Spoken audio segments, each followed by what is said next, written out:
Do we need a recap? Oh yeah, brother. Always.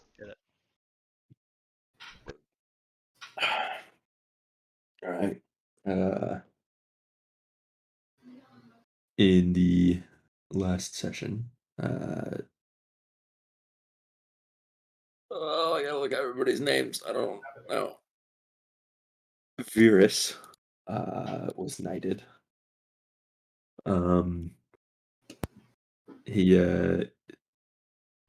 He participated in the ceremony of the quench, and the king made him a knight.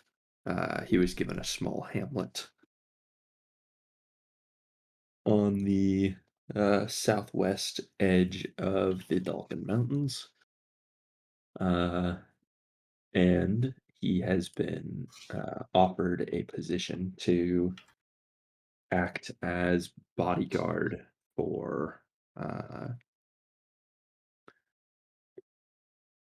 King Aaron's daughter, Natra. Additionally, Varys is no longer the court duelist.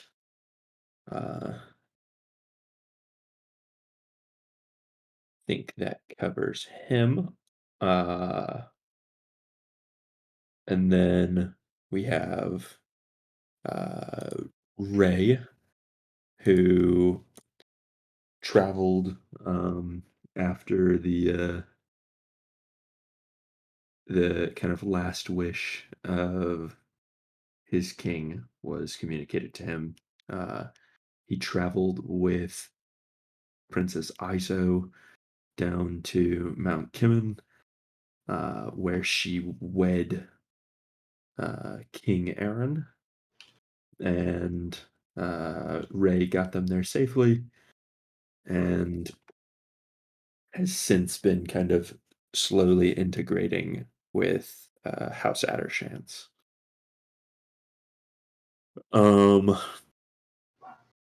Demeter was contracted by King Aaron to kind of run security and intelligence for and around the wedding. And also charged with kind of being the manager for Princess Natra and Virus in terms of like figuring out their travel itinerary for her to kind of go around and make appearances around the Western Kingdoms. And Princess Natra has attended her father's wedding and is now kind of awaiting her her future of traveling around the West. Overall, the wedding happened, and we are just a couple hours away from the feast and the celebration after the ceremony. And I believe everyone's characters are all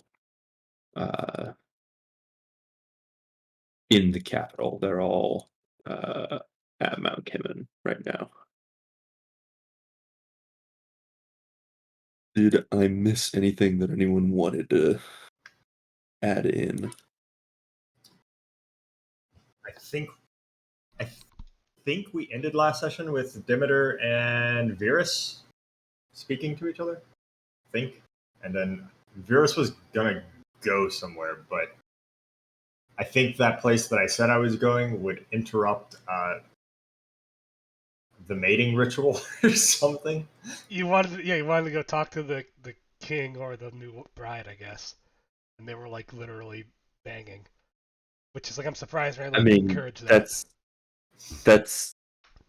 That's not a thing that I have said at all. That's just I think a conversation that took place between Jeff and Brett out of game. No. Oh, okay, so that was not happening. No, that came. Somebody wanted to like go barge in. I think maybe it was Cody. Like after It the definitely ceremony. was No, not. I definitely said that I wanted to go barge in, and then Yeah. someone, maybe it was out of game, said that they're Randall said that. fornicating or something. They're No, consummating that Randall said was marriage. not me.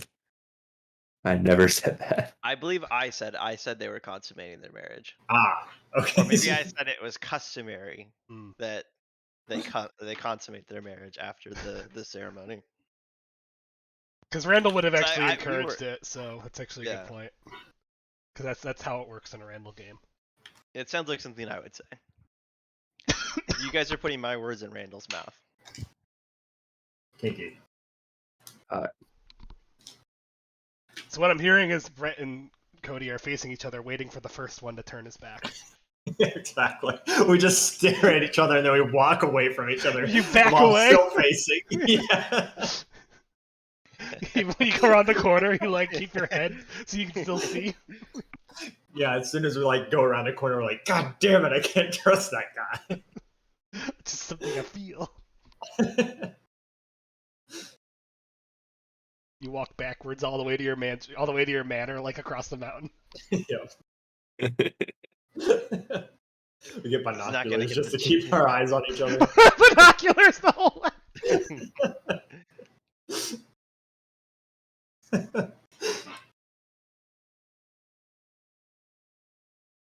Who has things that they want to do before the feast? Was Natra in a separate room from the rest of like the knights and where Ray and Demeter would have been, and Varys? Right now, everybody is, because I think we ended just like right after the ceremony, and nothing else has happened yet. So everyone's actually outside, out in this massive courtyard that's out front of the castle. Gotcha. Or I say castle, it's not really a castle. It's a keep. The whole city is Yeah. kind of a fortress, and yeah, you could say that the like inner sanctum is like a keep, except it's not extremely fortified in itself.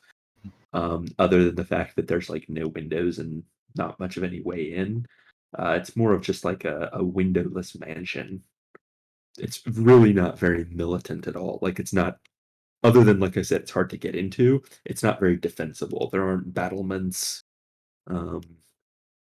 Yeah, it's not designed to fend off attackers. Gotcha.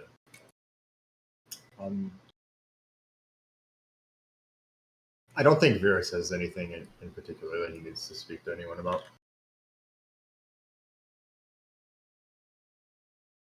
Anybody else have anything?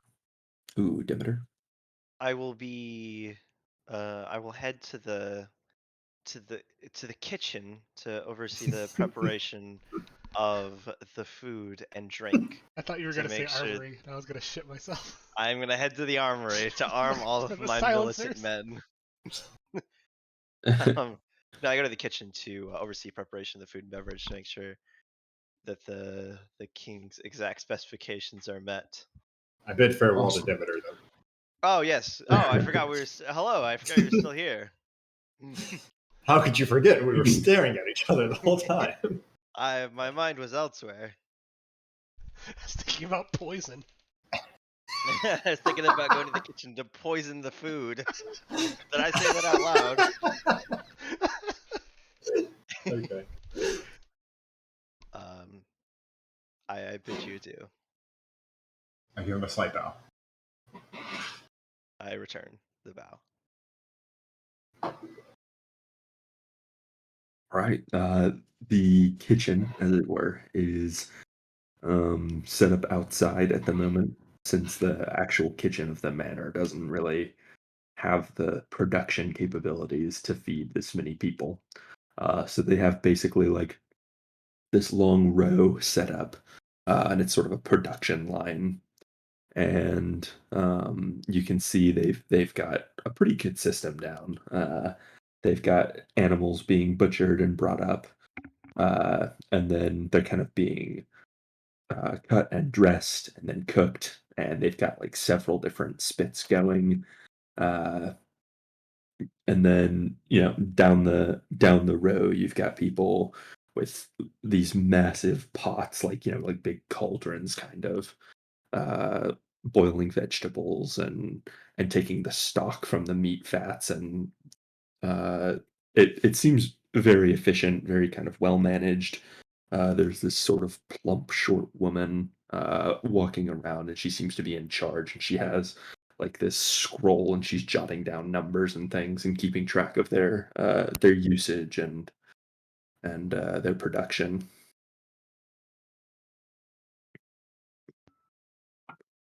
Excellent. I will approach her and I will ask her, how are the preparations going for tonight's festivities?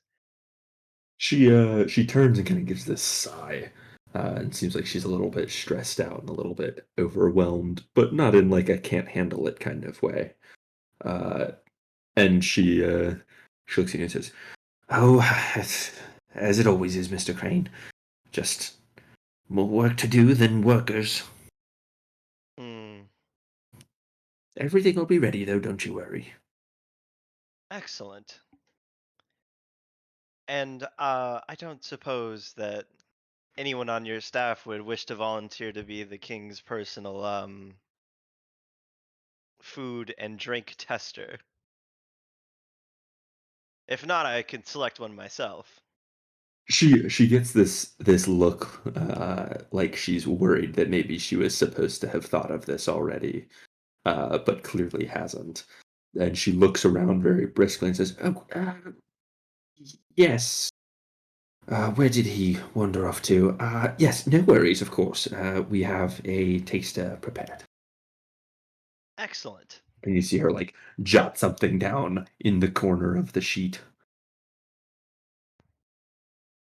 Well, then I suppose I shall leave you to it. It seems you have things well managed here.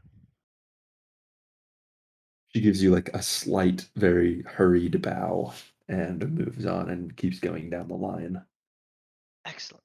Well, ever so slightly more flustered than she was before she talked to you. hmm Um, I have a sort of out of no, I guess yeah, an out of game question. How are we I'm assuming that the payment arrangements for this festivity is made. I think you said something along the lines of the kingdom is in great debt or that the finances are in shambles. One of those things. Um, y- so yeah, just to kind of clear up the details of that a little bit. Um, the kingdom to the north, which is being merged with your kingdom, the Gulfstons, um, they are very much in debt. Uh, House Addershance is doing pretty well. Uh, However, they also are like, um, what's the best way to explain it? They've kind of overexpanded and plussed up their like production and industry past what their resources can sustain. Um, and so they are kind of like slipping into over reliance on trade and export, and sort of the fruits of those exports haven't really come back yet. So the house is actually operating pretty heavily on credit at the moment, but it's not like they have overdue debts. This is a sort of new thing. Okay. And is there any is there a sort of bank? Like what's the who are we having credit under, I guess? There are several different like merchants guilds, and they're basically the ones crediting like all of this stuff. Um, these span, many, if not all, the Western kingdoms. So it's definitely as like a self-contained ecosystem, the Dalkans are not doing very well right now. But if you include all of the trade, uh, it can kind of be seen that they're flourishing, except that so much of that is kind of at the whim of these trade guilds. That basically, like, it's becoming difficult for the king to like keep up with and collect off of all these exports. Okay. You are also aware that like he intends to address this through some kind of offensive action to try and claim some things that aren't necessarily his. Uh, I don't want to hint too much that it's like going to war because it isn't quite that black and white. Um, he basically is intending to present the claim that he owns some things that other people are under the impression that they own right now, namely like a few salt mines, a very large sawmill, um, things like that, and that's sort of his like intended course of action to correct some of what's going on with the trade guild right now. But Okay. none of that has come to fruition yet. It's still in like the planning phase. Hmm. Interesting. So none of those we're not in a state where they would want to kill us because of the immense debt that we owe. We are No, no. okay. Excellent. Well, it's one avenue blocked.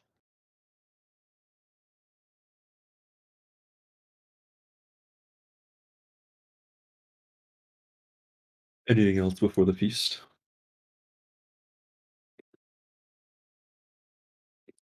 I address have anything. Nope. I guess just like a like legal question that might be kind of relevant, especially with Cody looking at people being poisoned. Like, at what point, like, were the kingdoms like merged? Like, if the queen like died after they got married, like, does Athertans now officially own it, or is it like when they have a kid, or like what's the exact inheritance law? That's a good question. Because like my As thought was soon as they we need married like it was in yeah that's sorry go ahead. as soon as they married in the eyes of the Western kingdoms, and the Court of Kings, Addershance is now the heir to the Galston throne. So, whenever your king dies, if he isn't already dead, bear in mind word travels pretty slowly now. Uh, although you are probably at the first place that they would send a rider. Yeah, Um, we've been here like literally a day though, so right, yeah. If and when he dies, Aaron inherits everything. Um, it is effective immediately as of like, half an hour ago. Uh, that Aaron is considered to be the youngest, although only son of uh House Hadir. wait. Oh, because he got it. So by marriage, he's the only son of Bowser. Yes. Okay.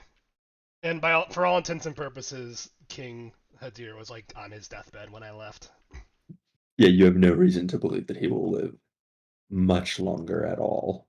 It could be a month, it could be that he's already dead, but Okay, it is so probably not any longer than that. so as as very this is a question for Cody's line of thinking. Uh, the Queen Hadir, or fuck, what is my cousin's name? ISO. Iso. Like, even if she died, like it's already because they got married. He's still the heir. Like if she Yeah, dies before but Dad dies. yeah, but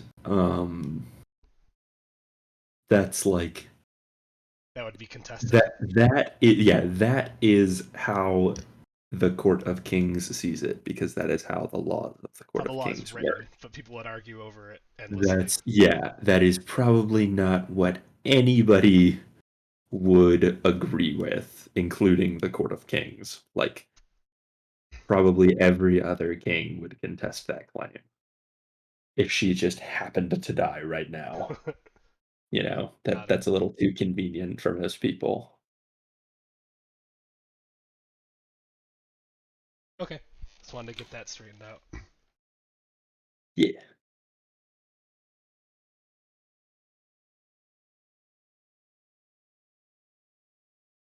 Anything else? All right, cool. Negative. Um, so about 3 hours passes. It's easy enough to sort of kill the time. There's uh, you know, very sort of muted and toned down festivities still going on. There are people dancing, there are people telling stories, uh, various things around the city to do. Uh, and as the sun sets, the feast officially starts now. They light torches all around the battlements, and they light bonfires throughout the city, and everyone sort of uh, everyone sort of comes out to celebrate throughout the whole city. And it's less that there's one big gathering, and more just that the entire city is celebrating. Squires from the palace or the manor uh, begin sort of wheeling carts of food around to spread the feast throughout the city. But all of the royals, which all of you sort of fall under that category now, although Cody's Demeter is technically not noble. He is an aristocrat and a ranking member in court. So uh, everyone of rank and status is gathered up at the courtyard of the manor, and um, King Aaron and his new queen come out and sort of start making the rounds and greeting people and sort of making appearances and speaking with people. But there are no speeches, um, and at least the three of you, except for Jeff, would know that Aaron's not much of one for speeches. Not because he isn't able; he's actually extremely charismatic and a very good speaker. He just doesn't tend to he doesn't like to hear himself talk, I think is maybe the best way to explain it. So he makes no effort to waste people's time with speeches. Um, they go around and have sort of very personal interactions with people. And finally, the two of them do sit down at a big banquet table where all of you are welcome if you so choose to go. You all have places set for you. And they begin to eat their own meal, but not before a young-looking bald boy comes out and tastes everything that goes onto King Aaron and Queen Iso's plates. A bald boy. Mhm. Is Got he is cancer. he a child? Is that a midget? Um, no, he's maybe 15. No, middle aged.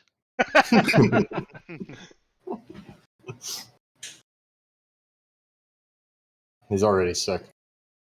Yeah. Yeah. The food has cancer in it. Well, no, I mean, I would have demanded that we get a non-sick boy, because then we won't be able to tell if he's been poisoned or Where's not. John Or the maybe boy the when you need him? sickness just claimed him. We need a healthy 15-year-old for the taster. Stop everything! Stop. But there's so few of those. Yeah.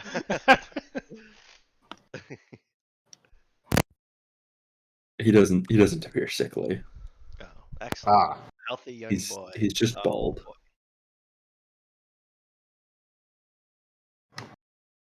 I'll take my appointed place at the table and begin to eat and enjoy the festivities. I'll take my place at the table.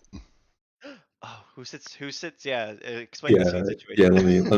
Let me arrange. I knew you would ask, so Me arrange and Cody all had the of same the dilemma at tables Brett's next to wedding. each other. Are we at table 11? arrange the let me arrange the seating. Me and Cody were at the reject table at Brett's wedding. We're still not over it. That's not true. You were with Thomas.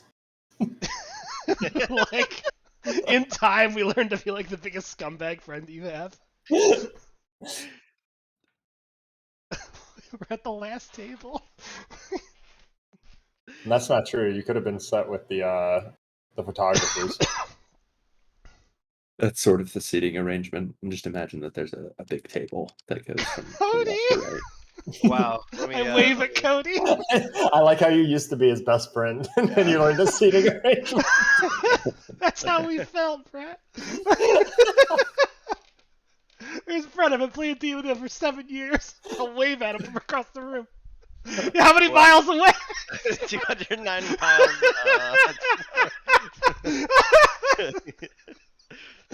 Okay. Gonna have to shout. Worlds apart.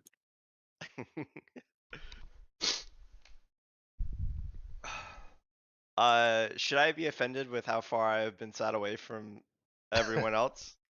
No, you should be flattered. In fact, you are the closest non-noble to the king. Oh. Yeah, I suppose that means something. Whereas Brett is one of the farthest non-nobles from the king. After I saved his ass for 10 years, I let him do whatever he wanted. Yeah. You know what? Fuck this guy. Brett? He's great. I It's go back to the also kitchen and worth poison his probably noting that the king doesn't plan the seating arrangements. That's Is it you that know, fat lady from the several kitchen? orders of magnitude below kingly duty. It's the bald kid that you made taste the poison food. Okay, so if this is the seating arrangements, is this just like free chat, or is anything happening? No, nothing terribly notable is happening. Who's that guy? Strange man just Ed Sheeran just appeared next to you. One of those is the General Morris, right? Yeah, it's the one on the left. The bearded Yeah, one. on the left. Who's Ed Sheeran? Is that his name? That's not Ed Sheeran. That's the Chancellor. Oh. Chancellor Gavo That's Denver. not Ed Sheeran, that's the Chancellor. Randall has to give that explanation a lot. Didn't even give the actor's name. That's not Ed Sheeran.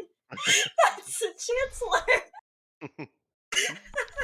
I mean, in Randall's defense, his games have that effect on us. Like, Emily Blunt is no longer Emily Blunt. She is Liberty, always and forever. Oh my god. Max Martini is Cortez from now on forever. I just. I mean, if you need the actor's name, that's Aaron Eckhart from Thank You for Smoking. I know, but it's just you. You made that jump so You casually. didn't know. That's not Ed Sheeran. That's a Chancellor. I'm gonna remember that for the rest of my life. This is Two-Face, isn't it? Yep, Yeah. he was also Two-Face. Okay. Oh, okay. Yeah. Why'd you say that? You'll associate him with Two-Face. I saw Thank You for Smoking when I was in college. The movie was awesome. I love that movie. That was before Batman, right? That was like 2006 or something like that? Yeah. It was like one of his first movies, I think. Okay. This guy is seated directly next to me. Yes.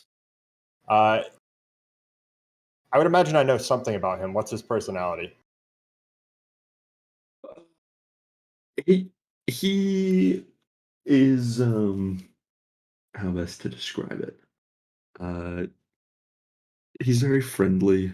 Kind of makes a point to speak with people. He has a knack for like quoting old tomes. He reads a lot. He's a bit of a bookworm. Um, he's in charge of a lot of the king's just like business affairs. Hmm. Um, handles a lot of things having to do with just like the court and nobles. He isn't directly in charge of commerce, but he has a big hand in it. And he mostly handles kind of like just matters of court. I see. Okay. He also kind of doubles as like a representative of the Court of Kings. Um, not that he isn't loyal to House Addershans, like he is, and he does work first for King Aaron, but he also like meets with all of the other chancellors of the Court of Kings and is like, you know, like works with them and maintains contacts with them. So he's a little bit Does of an ambassador, also, I guess. does that require him to be unbiased in certain regards whenever he's delegating with the court? Yeah. Okay, gotcha. So I know this guy fairly well since I've probably known him for like 10 years. Yep. Okay, gotcha. Yeah, he has held the position for since before you were the duelist. Gotcha. He was pretty young when he took the position. He's actually only a little bit older than you. Okay.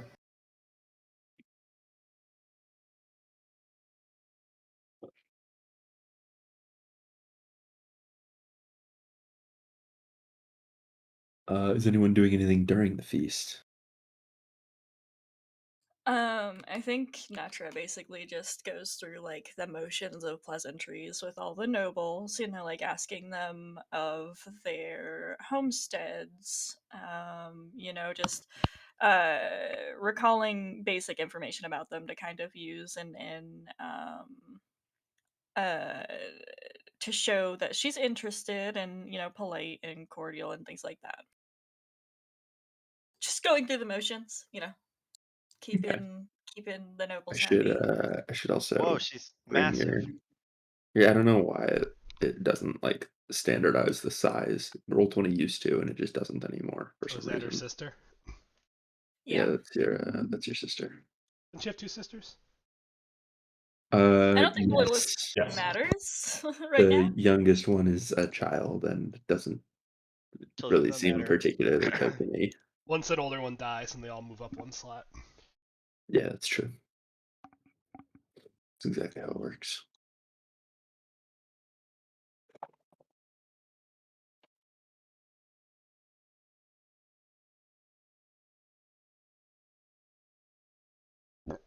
Okay. Um, the feast kind of goes on for a while. The king and queen finish their meal, and the king sort of gets up and goes to excuse himself, at which point everyone customarily rises from their seats. And at least one person from far down on the end of the nobles down by where Virus is, probably just a young knight, shouts, "Speech!" And then the cry is taken up by many others, calling for a speech. And Aaron kind of just like looks around and chuckles a little bit and shakes his head and starts to step back away from his chair, and people keep chanting and slamming their fists on the table. Uh, and he kind of gestures for everyone to be quiet and says, "Oh, you want a speech then?" And everyone kind of like roars up a little bit, and he gestures them to be quiet again, which they do. He says, "Well, what is there to say? We're all descendants of smiths here, at least on this side of the table. and everyone kind of chuckles. And he says, "So we all know the importance of the merging of metals. A hard edge with a soft backbone. Truly strong sword." And he looks down at ISO and says, "I think all of us can agree we have forged a stronger sword today." And he raises his glass. And no one cheers at that, as it would be seen as improper, but everyone raises their glasses and drinks silently to his toast. And once he sets his cup down, everyone cheers. And he begins to step away from the table. Iso does not follow him. She just sits smiling.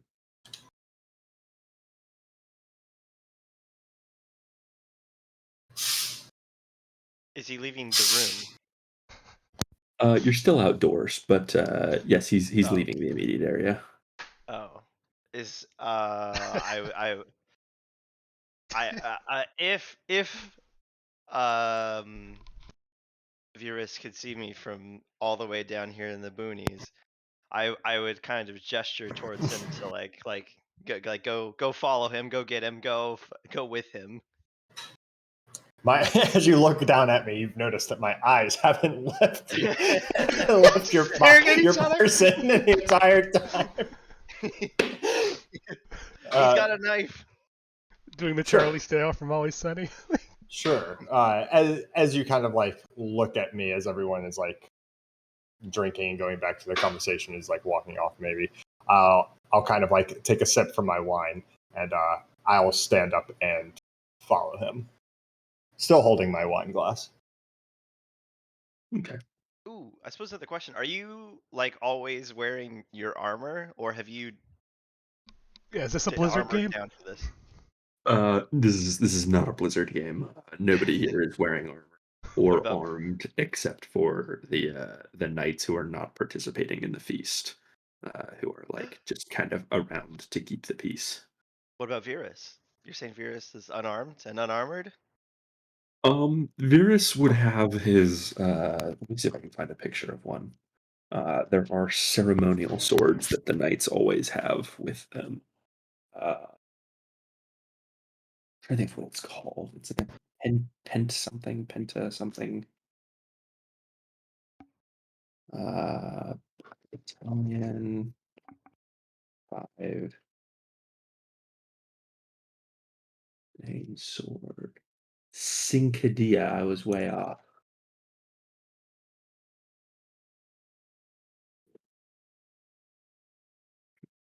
Let me find a picture of one that looks about right. Oh, it's like like a very sharp dagger, Yeah, it's a short sword or a long dagger.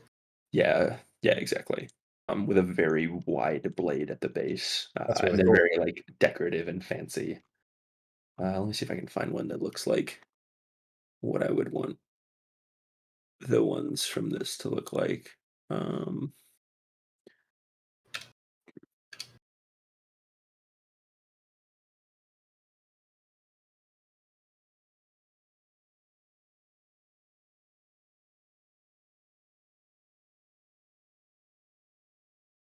yeah, probably like that one.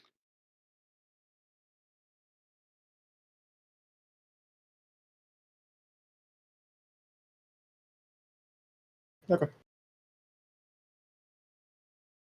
Basically, like a very short, very broad, fluted sword.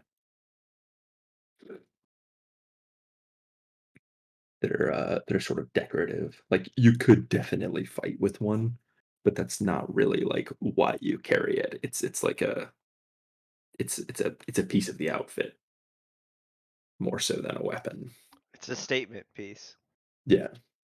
Excellent. Um, Beers would have been provided one as a knight.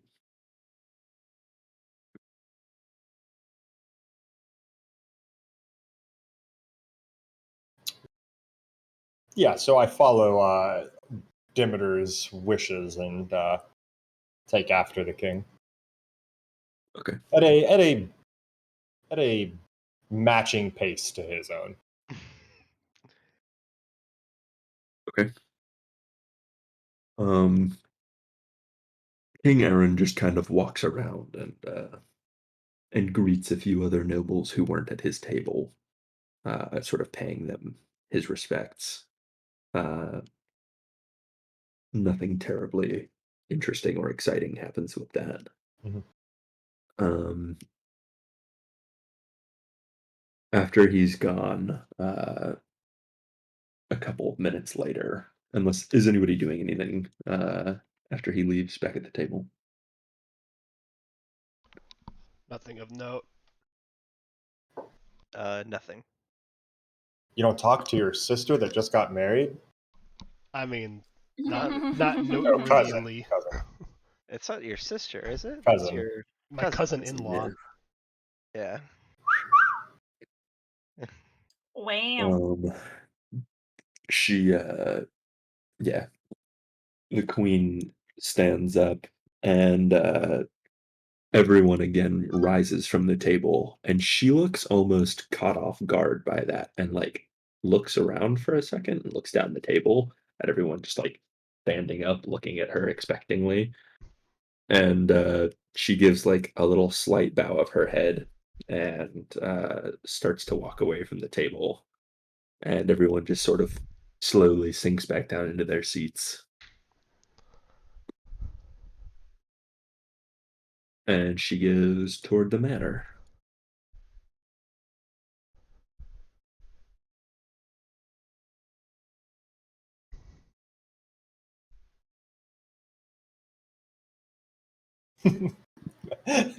Demeter makes eye contact with Ray. I'll go with her. How did she seem during dinner, Randall? Was she like uncomfortable or like talkative, or did she seem okay? You know her well enough to know that she is like a little bit uncomfortable, not unhappy, but definitely like doesn't really know how to like handle herself in this new place. Mm-hmm. All of these customs are a little bit foreign to you guys. Nothing quite is what you're used to.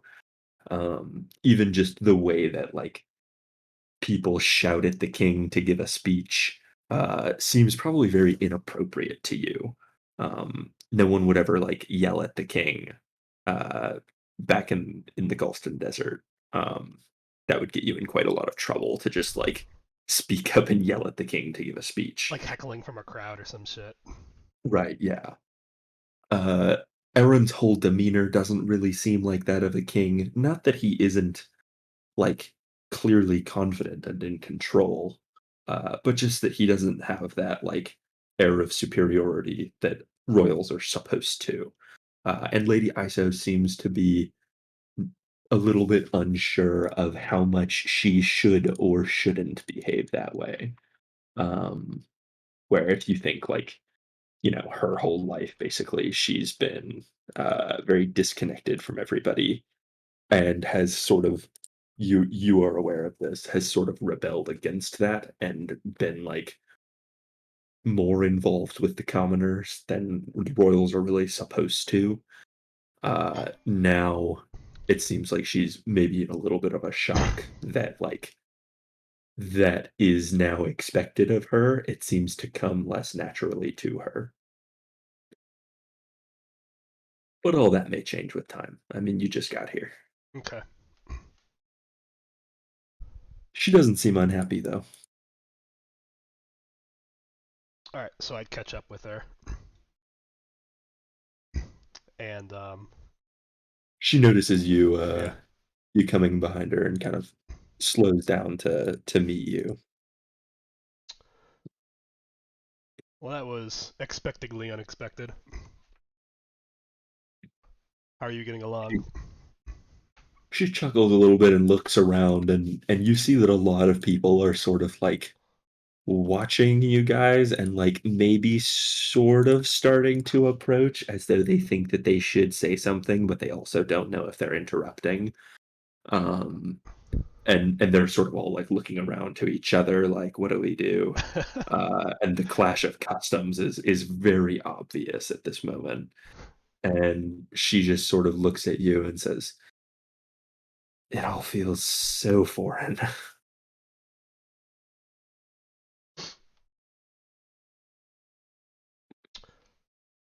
I think the king is a little more welcoming than others to foreign. At least if his reputation is anything to go by. I don't think there is anything native with this guy. He sets his own She looks customs. she looks like she thinks about that for a moment and then nods and says, "I think once I find my feet, that'll sit very well with me. Maybe I just need a few nights." For sure. So I'd over my shoulder, I'd see the the growing fucking crowd of. Well, it seems like an impromptu court is about to break out. Do you want me on interference, or would you like to say hello? She like looks over her shoulder, sees them, and like looks back forward again and keeps walking toward the manor and kind of like grins a little bit and says, "Oh, I don't know who any of them are. I don't know their rank or status, or if any of that even matters in this place. I have no idea how to speak to them." Say no more. All right, I'm gonna turn around and like greet the group just like as gregariously as possible to cover her retreat. Okay. She continues into the manor and is sort of escorted in by one of the knights Mm-hmm. that's like, quote unquote, on duty, armored and armed.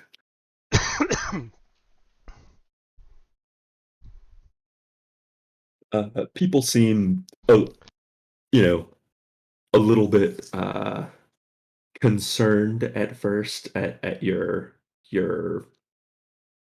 turn, but then very welcoming of it, and a few people Yeah. who pronounce themselves as low-ranking nobles sort of strike up conversation with you.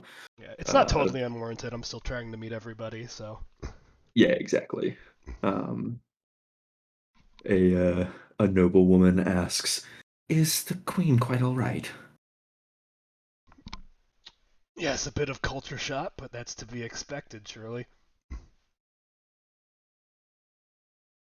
She sort of nods and smiles and says, "Certainly to be expected. And, well, if her reputation is true, at least from what we've heard, I think she'll be very at home here once she realizes that."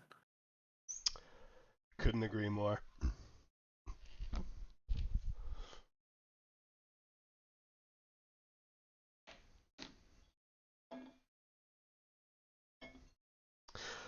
Tell me, is it normal for. Fuck, what's that? What's like the name of the kingdom? Like, Where you are right is now? there like a noun to describe the people? So the Dal- Adderchansians, or. no, the Dalkins refers to the people and the mountains, Okay. and sort of like the lands. Not all of the lands are mountains, but it all kind of gets referred to as the Dalkins. Okay. And that also applies to the people. You wouldn't call someone like a Dalkin. Um, Yeah, how would I refer to the people here? the Dalkins. Like the singular just doesn't really exist. No Okay. one no one says it in a non-plural sense. If you wanted to singularize it, it would be one of the Dalkins. Okay. So yeah, I'd say. So is it custom in Dalkin Court to shout at the king as he makes his exit? Or is that only safe for special occasions? The knight who initially piped up kind of steps over and kind of struts up, looking a little bit pleased with himself and clearly slightly drunk, and says, "It's practically a requirement." Is that a fact? He nods and says, "Well, King Aaron has always been Well, very much a man of the people, inclusive of everyone. You'll see now, and he kind of gestures over to where the king is, just making rounds, talking to people who are of little or no consequence. He says, he makes a point to greet everyone who shows face. Uh, he actually knows a lot of the names, shockingly enough. Might even know mine.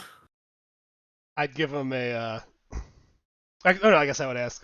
And what is it, by the way? Sir Orin. Sir Orin. I'd give him a Jace Momoa arm pat. Like, I think I'm gonna like it here. He nods and says, of course, sir. And he kind of catches himself when he says sir and says, what title is afforded a man of your rank What in title's afforded your my rank, country? Randall? You would just be called general. If someone wanted to call you by a title. Mm-hmm. Does he automatically inherit the general title? That's probably a going to be rank? addressed later. Yeah, good question. For the moment, he has not been formally stripped of his rank, so there's no reason for him to Yeah. assume that he's anything other than General Ray. Gotcha. Yeah, so to answer his question, that'd be general, but only on special occasions. He nods and says, well, pleasure to make your acquaintance, General Ray. Likewise, Sir Orin.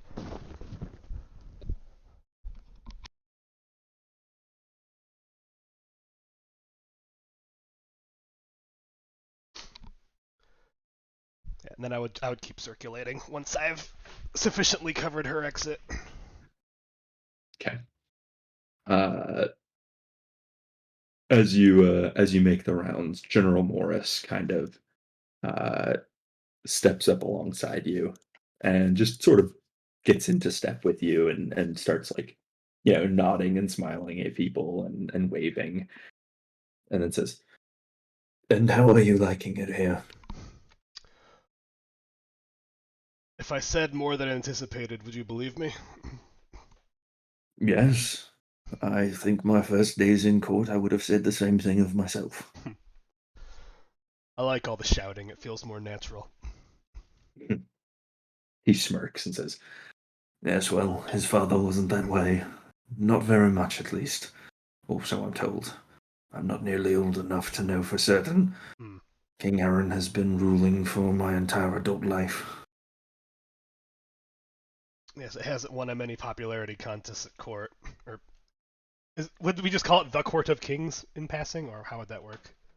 No, I mean, at court is Okay. perfectly a reasonable way to say it. Yeah. If anything, it's he an nods. uphill battle, but it's one I appreciate. He nods and says, yes.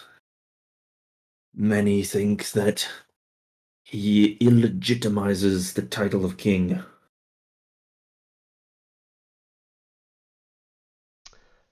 Well, it's as legitimate as his followers believe it to be. It seems more than enough, so it's good enough for me. He chuckles and says, that's exactly what they're afraid of. Their followers don't think much of them at all. If it becomes known that a king is only as good as his people believe him to be, well, they're not much of kings at all, are they? A fair point. Not so I hear of your king, though, or of the Lady Queen. I hear she was quite loved by the people in your lands. As much as a royal can be, living so separately as they do. She was. And still is, I suppose. Very much the extension of the king's right hand. And something of a rebellious spirit, I've heard. I think she will fit quite well with our King Aaron. I thought the same thing. I think all this union needs a little time, and things should work out for the best. He nods and says, I look forward to it, namely in my part to play. The king has asked me to coordinate with you in terms of conjoining our armies. It's nothing urgent. We aren't marching off to war or anything, but he wishes for you to stay here in the capital. You'll be given a manor of sorts. We haven't picked anything out yet. Ray would kind of like smile slightly. It's like, good. I was hoping I wouldn't have to ask.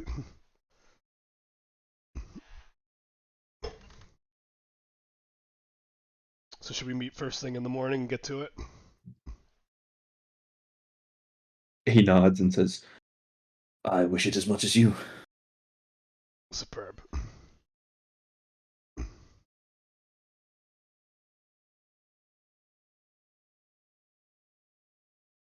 he steps off kind of from the path that you're walking and gestures for you to follow him and points over at this like small cart that's set up with bottles and casks of wine laid inside hay and in a little cart. And he says, Are you a drinker, Ray? I prefer to my drinking do the talking. he goes over and he sort of starts just with one finger pushing the bottles aside to read the wax labels on them and says, Here it is. and he pulls one of the bottles out and reaches into his coin purse and drops a pretty fair chunk of change in the hands of the young man manning the cart. It says, This is the finest wine I've ever had in my life.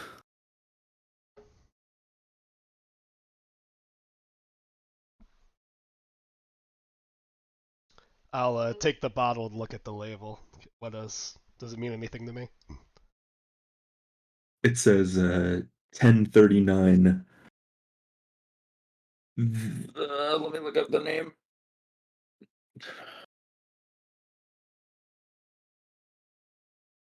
1039 Nivlakim. What's And Nivlakim? you have never heard of that word or name, whatever it is. But 1039 puts it at about 29 years old. So 29 years. That's would we have the war that we fought down here would have been done by then, or Yeah, pretty much just ending. This would have been, you know, this bottle would have been set to ferment about a year after you left the conflict and left this place to return home. ah. So you waited for all of us to leave before you bottled the good stuff. Well, it's been long enough. I'll produce like a knife or something, and I want to pop the cork, and we're gonna open this thing right now. All right, nice. Yeah, you do so. Where's the knife? Demeter sees the knife from No, he Uh, hears Mr. the King! he hears the cork pop, and he like dives in and go. He's like Clint Protect Eastwood your king. from In the Line of Fire or whatever. Runs up and tackles him. yeah. You should have said brandish. I brandish a knife. I brandish a knife. I square off with the wine bottle and start circling it. Yeah.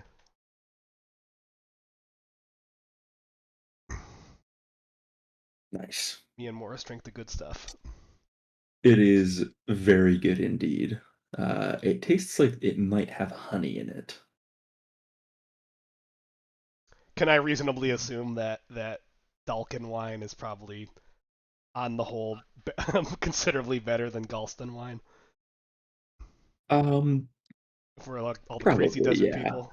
They live in Yeah. like the lush mountains and shit.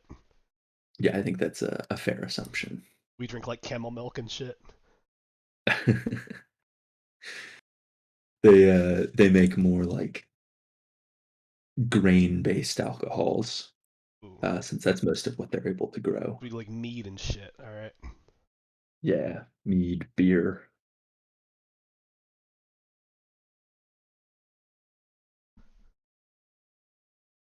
Um, yeah, the two of you drink and discuss things. Like the difference between wine drunk and beer drunk. Yeah.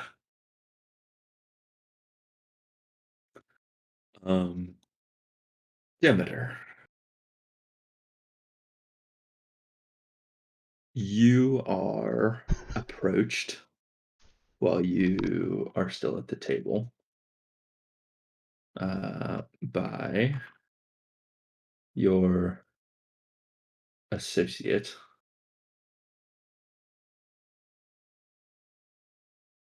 He just said He BRB. just said be right back. No, he left. You can Oh do my Ashley's God. confrontation while he's gone. It's not Is that John Johnny Bernthal. Depp? Oh. No, it's not Johnny Depp. Tom Who is Hardy. that? Randall, who is that? Tom Hardy. Oh no. It's Bane. Yeah, he had the dog. Remember, Brett? He shows up in every game. He was Liberty's boyfriend before he died. How'd he die? He got sucked into space or some shit. Remember? That's my dog. Spork? He was Forks? he was Fork's old owner. He kidnapped us. He was the one that kidnapped us out of the Applebee's. He was the. He chased us through like that in the little city and like stabbed us at an Applebee's. We ran into an Applebee's hoping someone would save us, and everyone just watched as Tom Hardy like started stabbing us and threw us in a spaceship.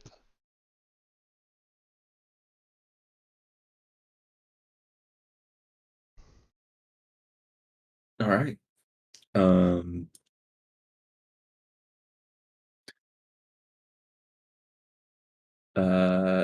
over at the other end of the table, uh, Natra, your sister Ralwyn, uh, gets up, and as she's getting up, she kind of like leans over and whispers into your ear, "I'm going to follow her." She kind of leans back. Do I know who she's talking about? Probably the queen. Her eyebrows knit together and then says, I wouldn't suggest that unless somebody sees. She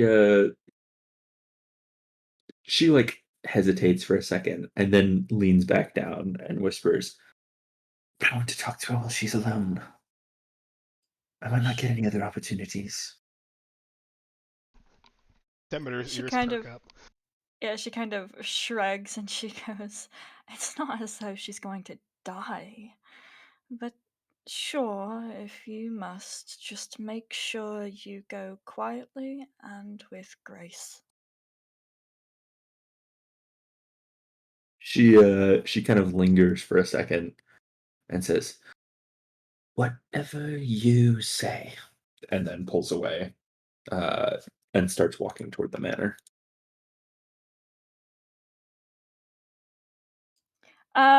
Her facial expression doesn't change and she just smiles pleasantly.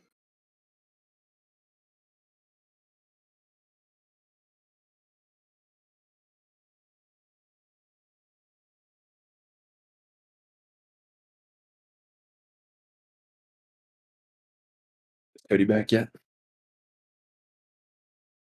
Cody.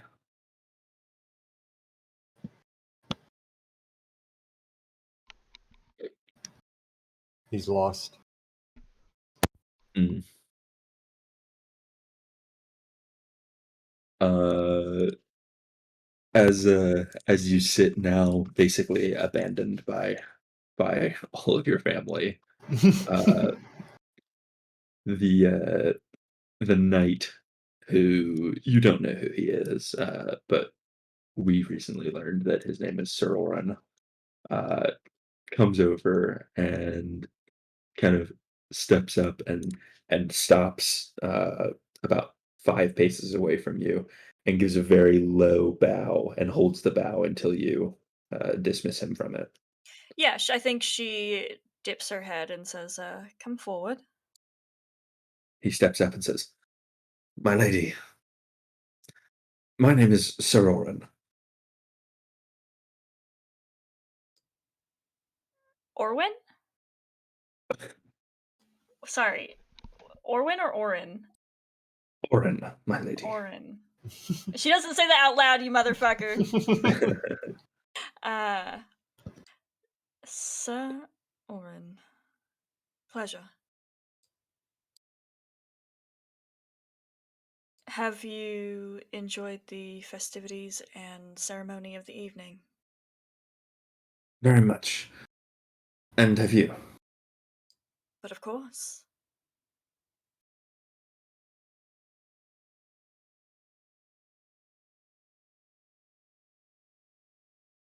Ah, Cody, good. Uh, Sorry, my mom called. I'm back. to bring you up to speed real quick. What was the last thing that did you know that the queen got up and left? Yeah, no, I left. I pretty much I heard you say Demeter, and then I was like, and then I just answered my mom's phone call, and that Okay, was when I left. cool. Um, your associate, Mr. Reginald Greaves, uh, comes up and kind of like puts his hand on your shoulder from behind as he walks up to the table and says, Mr. Crane, I will. I will. I'll do the cool thing where I acknowledge him without like turning towards him. I'll just kind of like say, "Go ahead." we should speak privately. I will. Very casually. I will, slide my chair out and take my leave out of the room into one of the. Still outside, but Oh, that's right. yep. Well, then I will take us to a private room, some sort of maybe like a storage room that's nearby or something of the sort. Okay. Um, yeah, you lead and he follows. And once you're inside, he says, something you should know.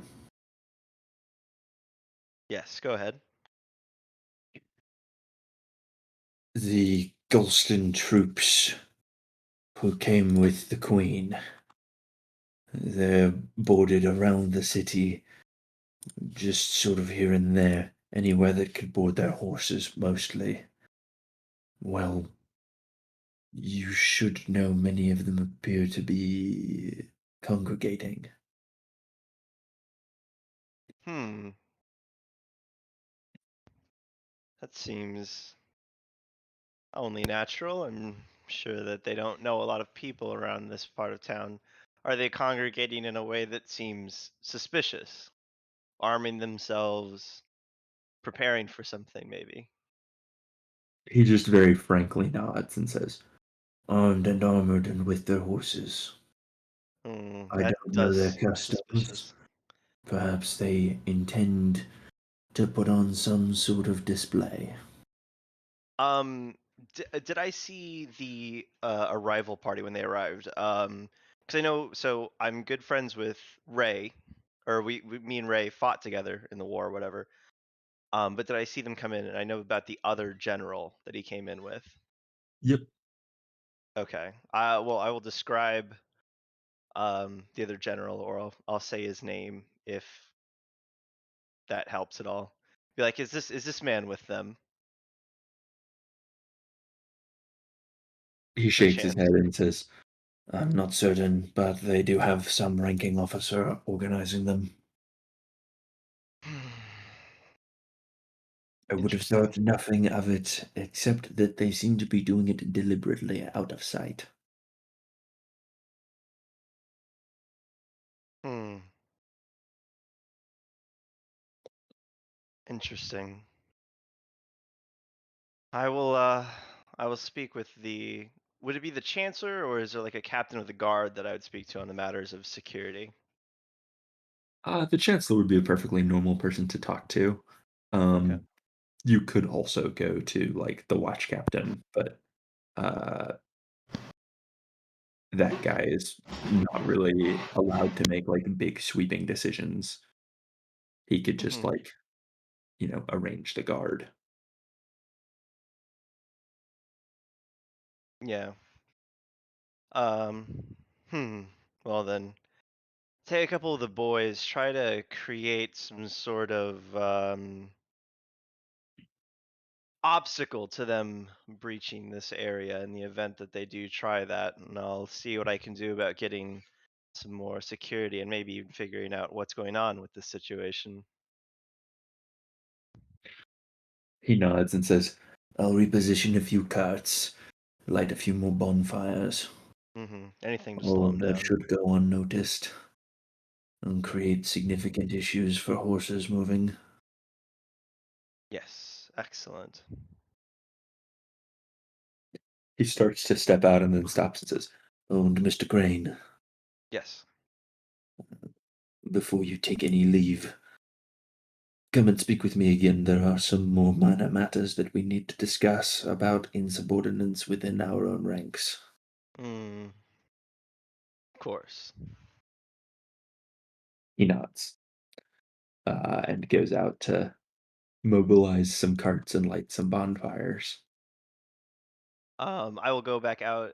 Believe that the chancellor, last I checked, was still out at the table, or Mhm. out at the. I will approach him from behind, and I'll put my hand on his shoulder. No.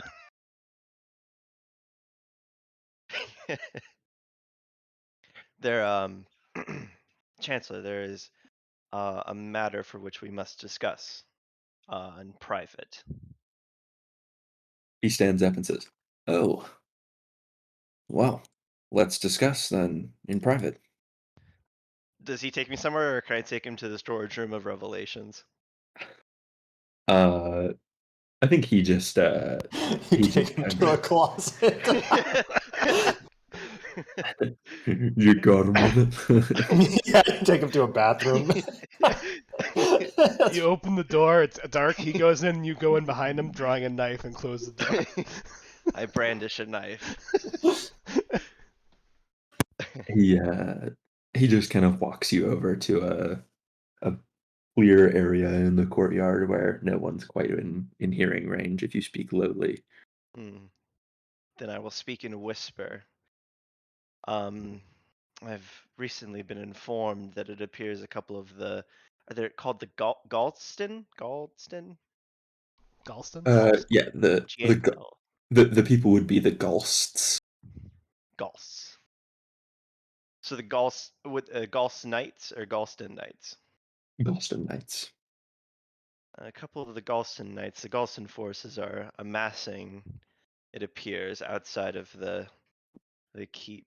And it appears that they may be gathering weapons, armor, and their horses as well. It seems something worth looking into.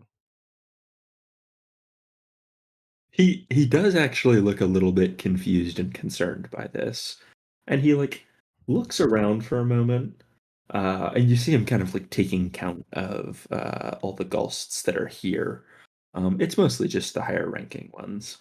Um, and none of them are like armed or armored.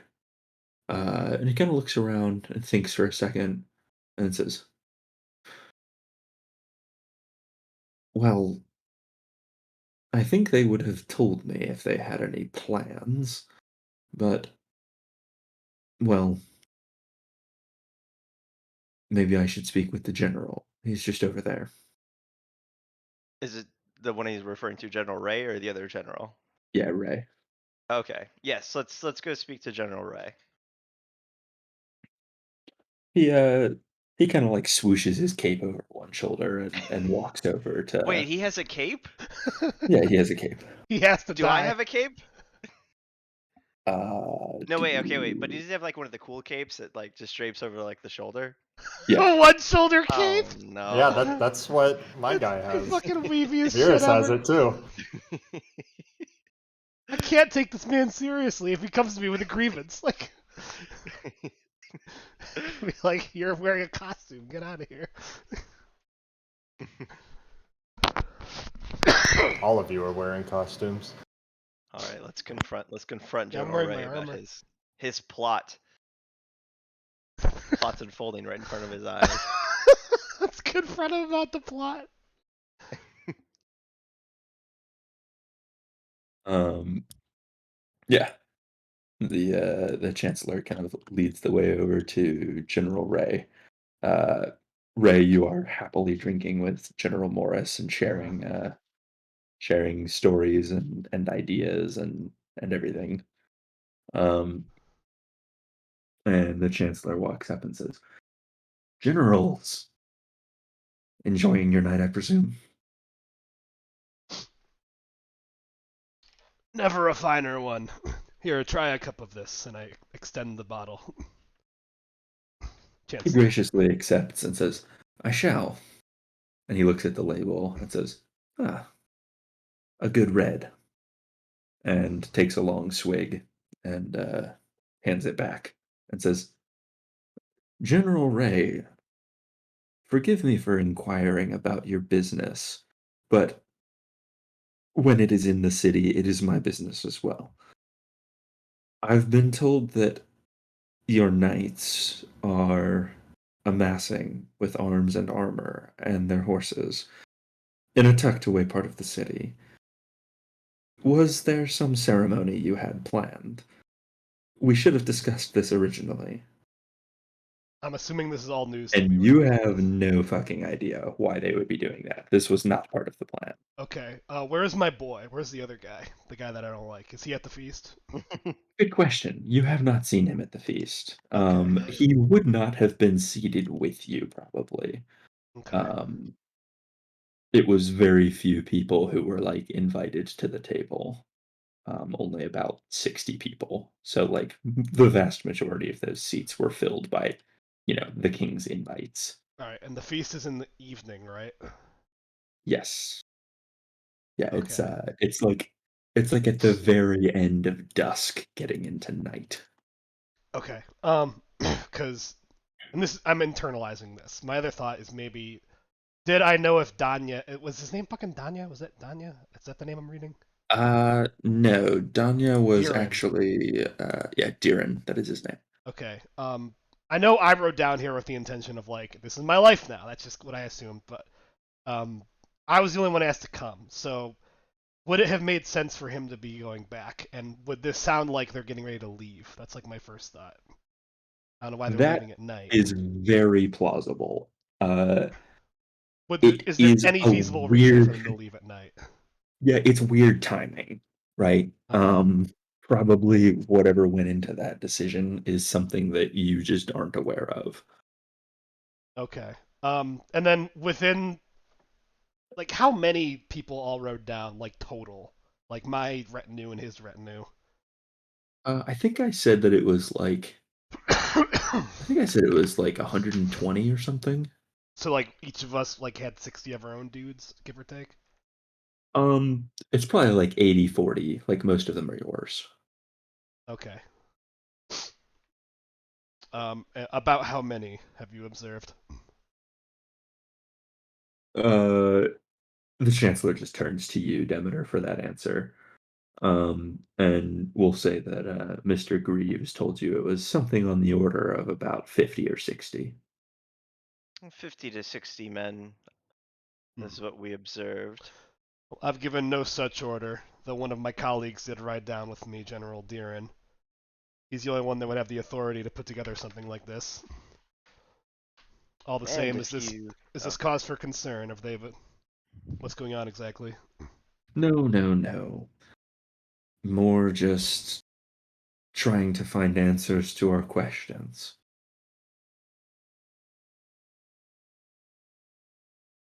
perhaps if you could speak with this General Deeren, it did seem he was a bit disgruntled upon his arrival.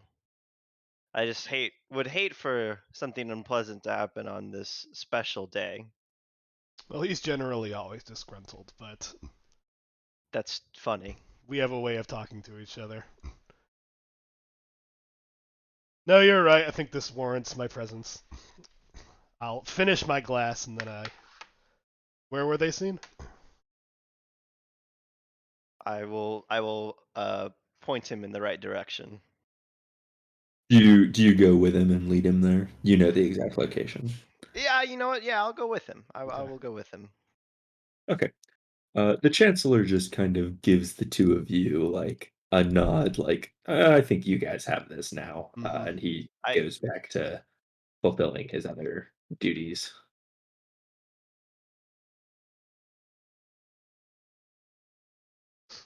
I don't like this counselor guy. Chancellor. Why? He I literally wanna suggested the right course of action for you, and you followed it. No, he should have used brute military force. He should have answered this. This insurrection must be crushed. We need a will not- strong state. We will not stand for this. This is an outrage. Fine, cooler heads prevailed. Let's go be diplomatic. General Morris kind of like takes a step back respectfully and says, "When you return, meet up with me again. I have more to share." That's good. Another bottle too, I hope. Certainly. I go with Demeter to the murder alley. Okay. So on our way there, though, I would like to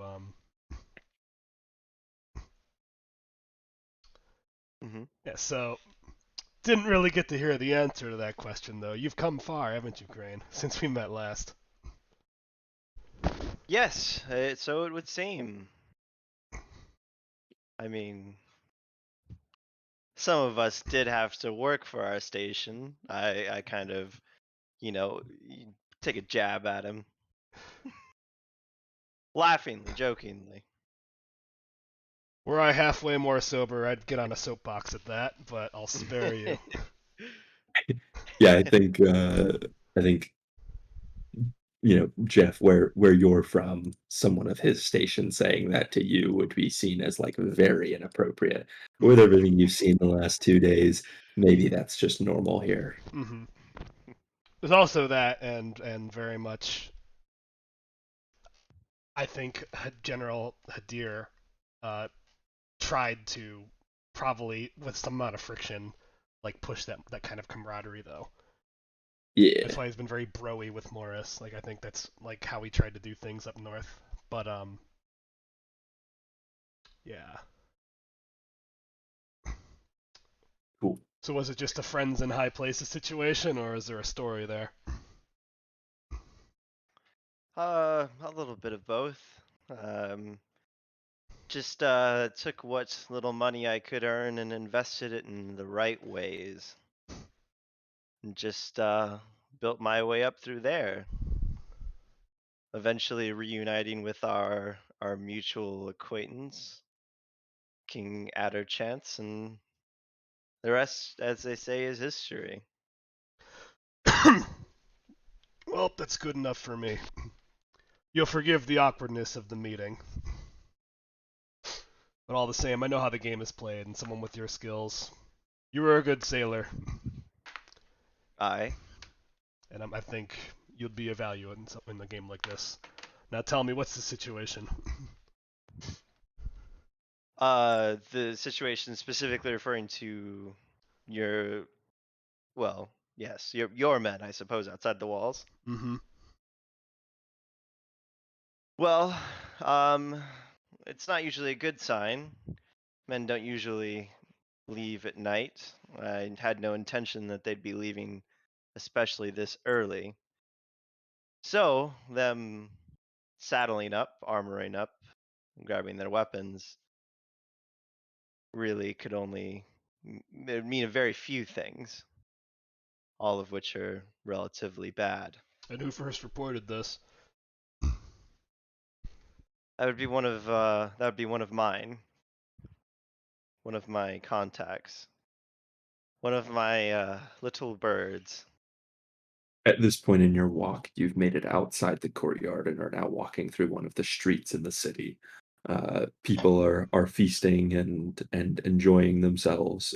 It's quite a bit more decadent out here, out in the common folks area.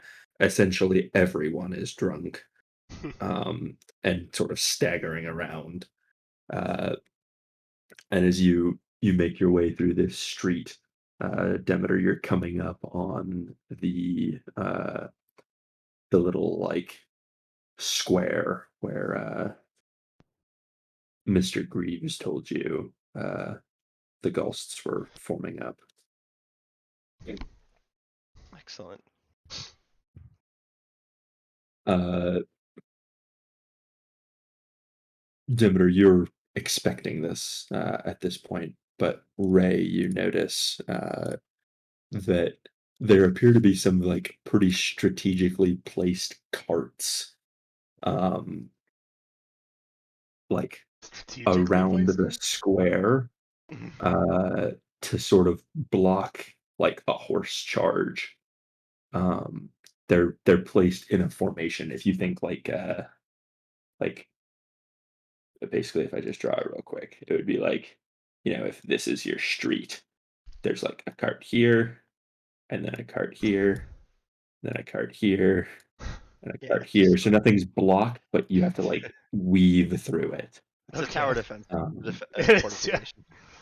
yeah, very easy for foot traffic to get through, very hard for horses. Um, and None of these carts that you see getting like wheeled out into the street seem to serve any purpose whatsoever. Half of them are empty, and the others are just full of like barrels of wheat. Like these are not part of the feast. Okay. And you said there's people like feasting out in the street, or like this is like the street leading to Yeah. where the feast is? No, the feast is literally everywhere. The Oh, whole okay. city is celebrating tonight. Okay. Uh, a lot of carts full of food and wine and beer were like sent out from the manor's courtyards where everything was prepared, and they've just been like carried through the city and dispersed around. So people basically have like wheeling buffets that the whole city is just getting shit faced on. Does this seem more like a? I guess I'm like asking for a Spidey sense thing. Does this seem more like a public safety thing? Like if there's gonna be a parade, we'll block the street so someone can't drive their car down the road and run everybody over. Or does this seem like more of a red wedding thing? I like I see Bruce Bolton wearing his fucking chainmail under his shirt or whatever. Rob. Uh, I think you are right to identify both of those possibilities. Okay. Like if you knew that like a group of cavalry were assembling in this square and you wanted to trap them there, you would do this. This is like a clear strategic move to trap them, without being like obvious and literally closing the streets, right? All It's right. about the closest thing you could do shy of closing the streets. But also, if you wanted to do what you're saying right now, you could do that. However, it's not being done anywhere else. It's being done specifically around this square that is a point of interest that you are being led to by this dude who says that your men are doing some fishy stuff. Okay. Okay. I think identifying the political the diplomatic incidents that we're heading towards, I won't vocalize that, but internally I will tip the hat to the military minds of Adderchance. Like that's the right move. They made the right move, but I won't You say anything. Yeah, you reach the square. And sure enough, you see like the vast majority of the force that you came here with is here like with their horses, and they're armed and armored. And you see General Deeren conferring with one of his lieutenants, kind of over at the edge of the group. This is probably a little more than Demeter actually estimated. Looks like it's about 70 men, about half his and half yours. Okay.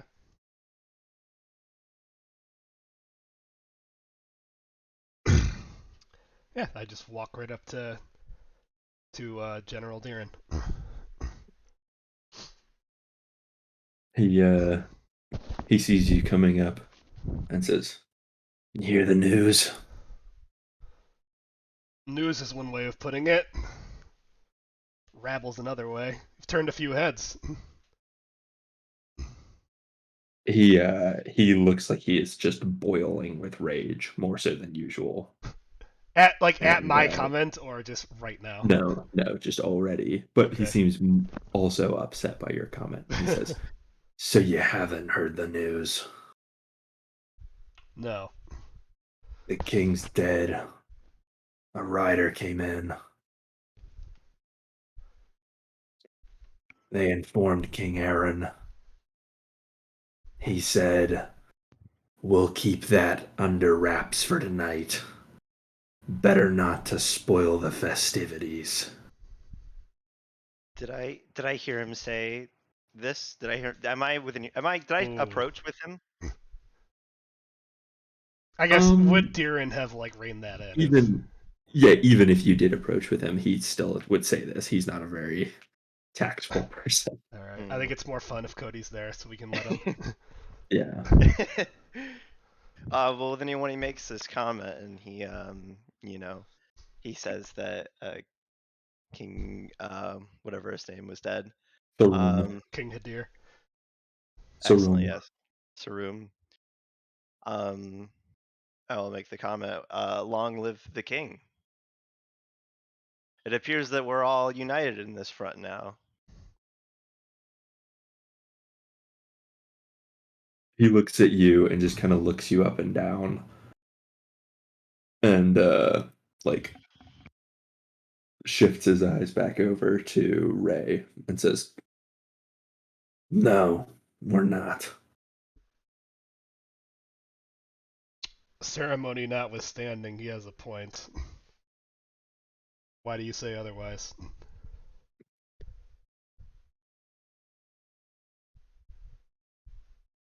Are you not enraged by this disrespect?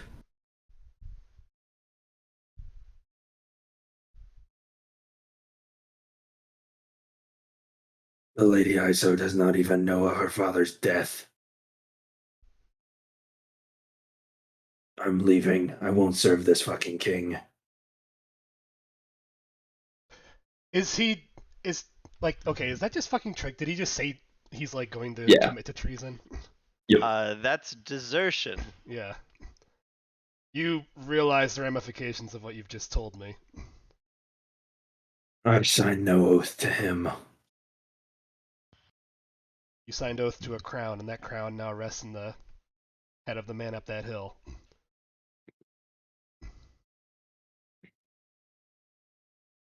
He just holds a hand out to shake your hand and says, "Then this is goodbye."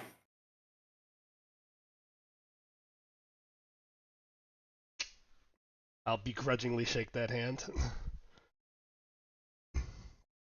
You see the lieutenant that's with him, like,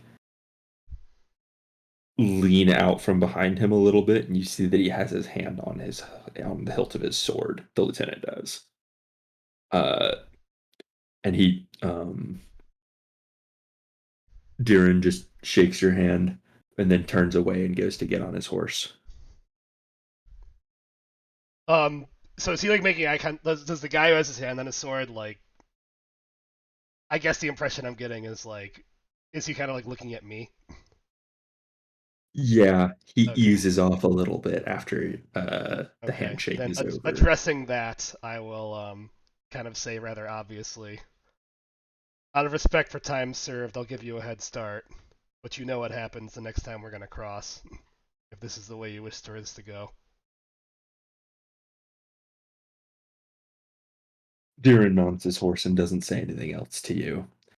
He reaches down and takes a horn off of the saddle and he blows it loudly, which rings out through the streets. And all the knights that are with him kind of clang their spears against their shields and start to ride out in formation. Their formation is quickly interrupted by all of the carts. And they sort of start like circuiting through the carts. And Ray, you see there are archers like positioning themselves on rooftops all around them.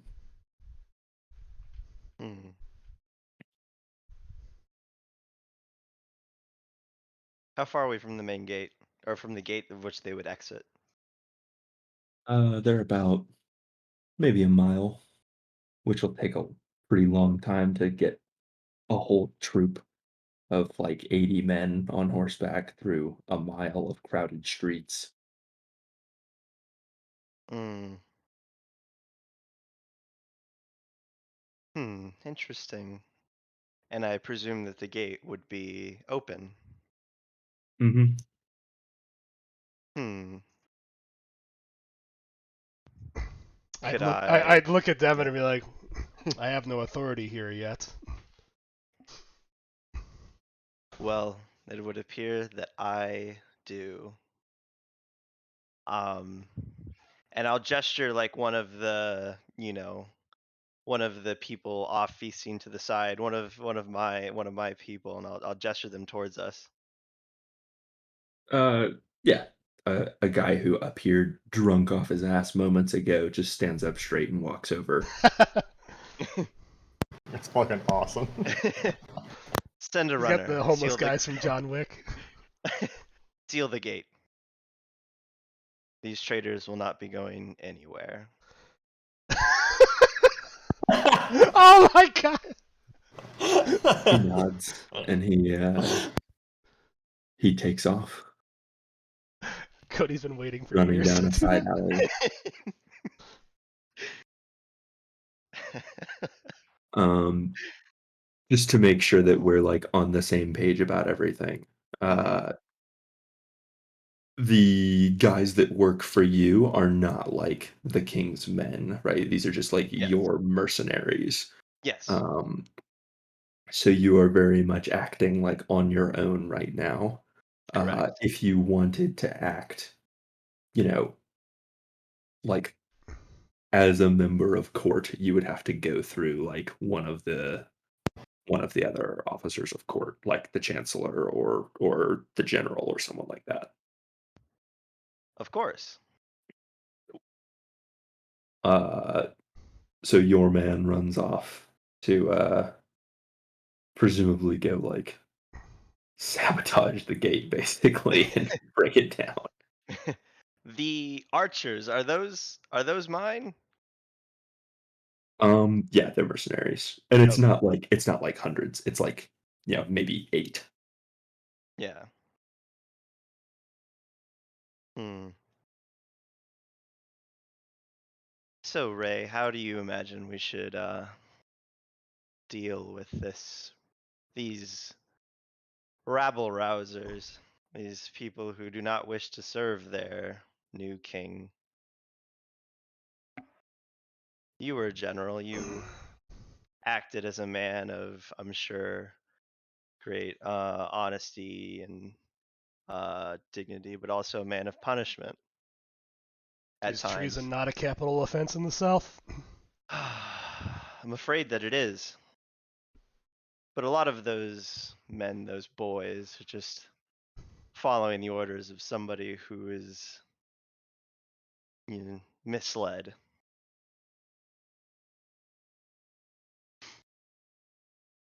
So, such is why I'm deferring to your judgment. If I have not, If it's I have not led an army myself for quite a long time. Well, I've never led an army, but it's been a long time since I've even led a ship. if any one of them walks away from that, seeing Diran beheaded, they would never swear to you. We both know how this needs to end. Well, so it shall be.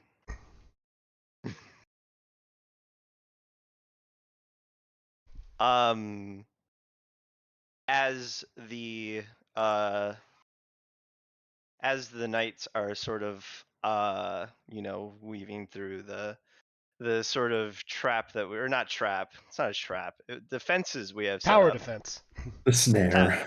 The defenses for that we're acting in self defense. Mhm. We're the self defense force. Um, I will give the archers the signal that they may fire when ready.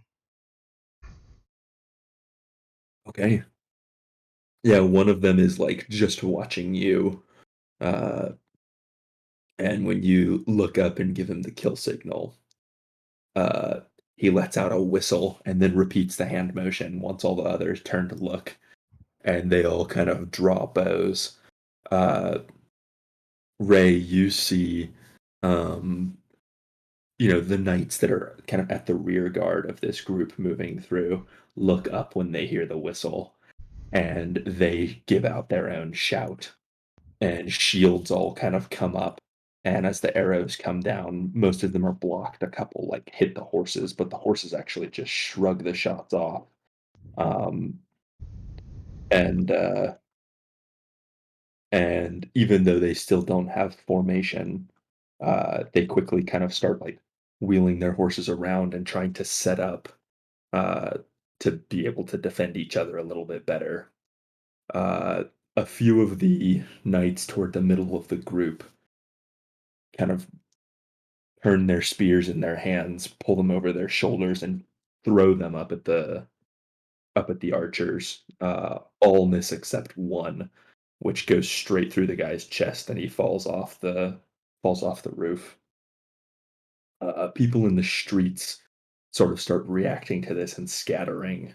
Although a couple people actually like run at the men on horseback and are very quickly skewered and dropped. Just civilians that attacked them. Uh, Not any of your men, Demeter. Excellent. Um, They would never be so foolish. the archers fire a few more shots, and then uh, once a few of the knights in the middle of the group get bows strung and start returning fire, your men take cover and stop shooting. Hmm. They've served their purpose. I will Um, I will turn towards Ray and I will say that should be quite enough. The guard should be arriving soon. We should probably take our leave. Am I right to assume that with this amount of commotion, the guard would likely be oh yeah, they're excellent? probably already on the way. Mm-hmm. Um, Lest you'd like to stay here with, well, I suppose they're no longer your men.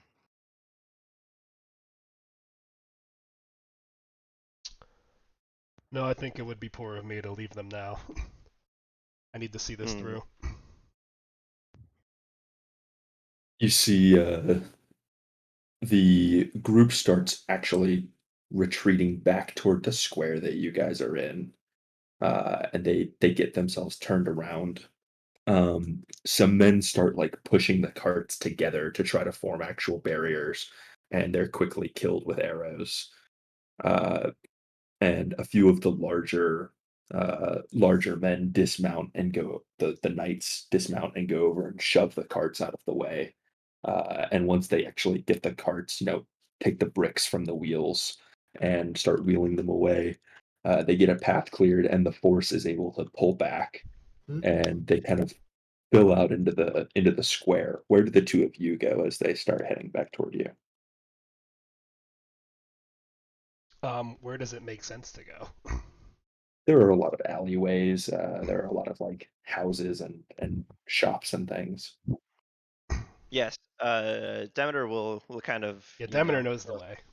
yeah, I will lead him through the back alleys to get us back out and to the plaza where the festivities are being held if he wishes to follow. Okay. Well, Um, I need to stay here. I need to like see this Oh. fucking thing through. Like, so there's a guard showing up, or am I just like standing there like an idiot while these dudes like all run in? you yeah, That's really I cinematic think and beautiful. you and you and Demeter like slip back into an alleyway, and you're able to watch from the shadows Mm-hmm. as the cavalry all file into the square and start like setting up a perimeter. Um, and You hear shouts from down the alleys and the other streets, as it sounds like guardsmen are forming up to make some kind of an advance onto this position. Ray, you know enough about your men's training and this terrain to know that they're not winning this fight, Mm-hmm. but also this is not going to be an easy position to break. Like if the guard all out attacks this, a lot of fucking people are gonna die. It's gonna be an absolute bloodbath.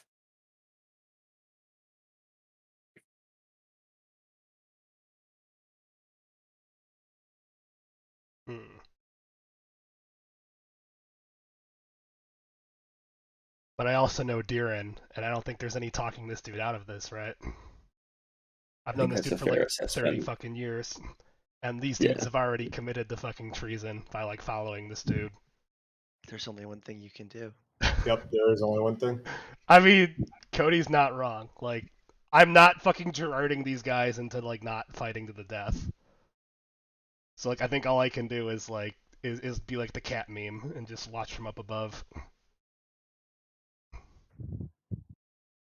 Um, You're doing you the right see, thing. you see the guard kind of like come around and start setting up shield walls on the streets that lead into the square. There are three like main streets that lead into the square and several alleys. A few guardsmen like come into the alleys, come into even the alley that you're in, Mm-hmm. and start like setting up small blockades there. Um, but the main forces seem to be setting up like in the streets. The archers from your force start firing on them, and they kind of take cover behind their shields. But a few men are still getting hit. Archers from behind the shield wall return fire, and for the most part, it's only the horses that are taking any shots. And a few of your men start dismounting as some of the horses start to go down, and they actually drag the horses up and like form little barriers with the horses' bodies, and kind of take cover behind them and start getting trenched in. Uh,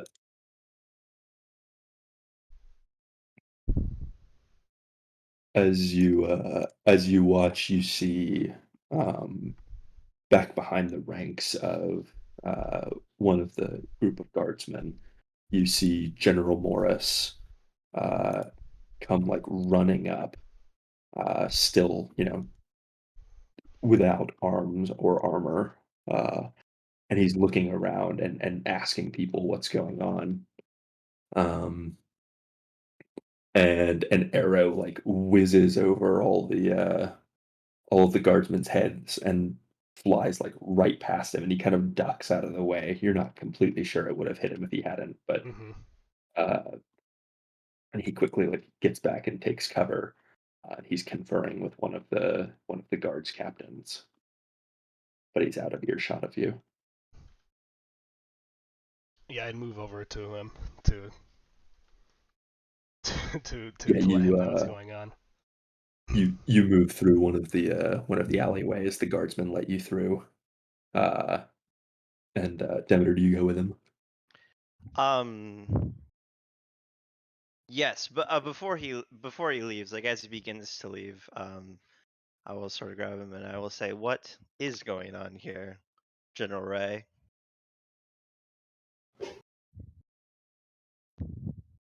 Because to me, it looks like a group of traitors tried to flee the city to go about their rabble-rousing ways, but they just couldn't control themselves. Thought on the king's wedding would be a good time to pillage the city, or something of the sort. You know how it goes. As I understand it, one of our generals refused to acknowledge his new liege and wanted to ride back to the homeland and resist the Yes, merging of the kingdoms. resist is a good word. For the time being, It's it needs to be subdued. Excuse me. I'm gonna move over to General Morris. excellent. Okay. As you get over to him, he says, "Ray, what is going on here?" Was it King Hadir? Was that his fucking name, or am I getting it wrong? Sorum. What? Sorum. Oh, so up there. It's Okay, House Hadir, but got King it. Sorum. King Sarum is dead, and General Deeren is refusing to acknowledge Fuck. Not sure what's Adderchan. Aaron. Aaron, yeah. General Deeren has just now decided he no longer wishes to swear fealty to King Aaron. General Morris kind of like leans back as the weight of that lands on him, and he just blinks for a second and shakes his head and says, "Oh no." None of them can make it out of the city. He kind of like looks up over the barricade and looks at the exchange of arrows that's still going on, largely to no effect as everyone is pretty trenched in now. Mm-hmm. And he looks back at you and says, "This is too great a blow. Too great a blow to this new union."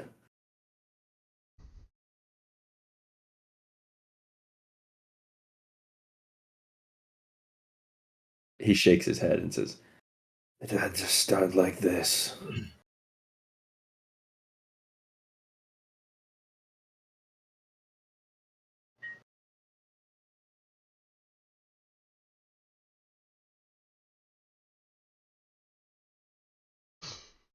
We're in unprecedented times, but all the same, I don't think there's a man here that doesn't know what has to be done.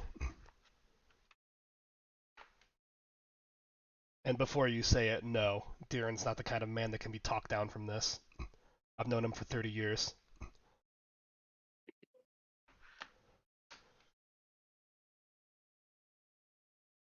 Morris just nods and says, "Ah, all right. We need a plan of attack."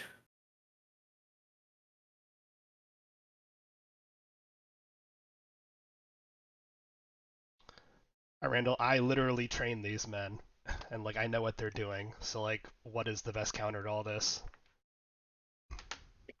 Um, so you know that what most people would do against you in this scenario is try to coordinate like a heavy cavalry charge. This would be a massive mistake. Uh, all of the all of the Galston soldiers carry spears. They're all very versed in fighting on, around, and against horses, uh, and that would not go well. Um, Raining arrows in on them is mostly going to be futile at this point, uh, and short of like a slow and steady formation infantry march in on them with a coordinated attack, your best bet would basically be like siege weaponry if they even have anything like that.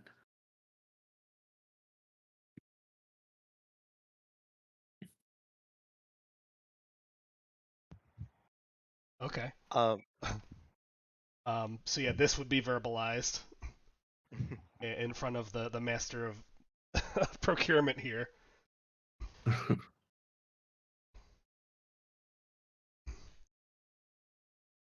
are you referring to me? Yes. Oh, am I in the scene? Yes. Okay, I walk into the scene. All right, I'm in the scene. Yeah. Siege weapons. That would be, well, to put it delicately, expensive. I mean, they seem to have fortified themselves mostly using carts and bodies of their comrades and horses. We could attempt to burn them out, like the rats they've become.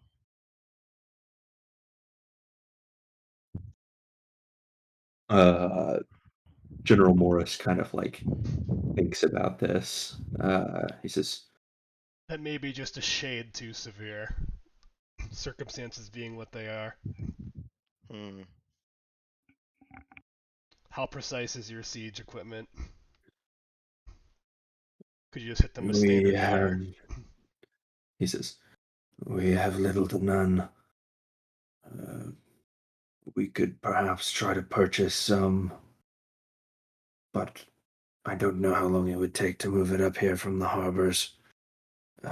Days, perhaps. I don't see this lasting that long. I mean, He just kind of like looks over the card again at them and says, I don't think we can let it last that long. This needs to be dealt with swiftly. You mentioned a slow infantry advance. One thing we do have an abundance of here is carts. We could march behind carts, wheel them in, use them as shields, and to prevent a countercharge.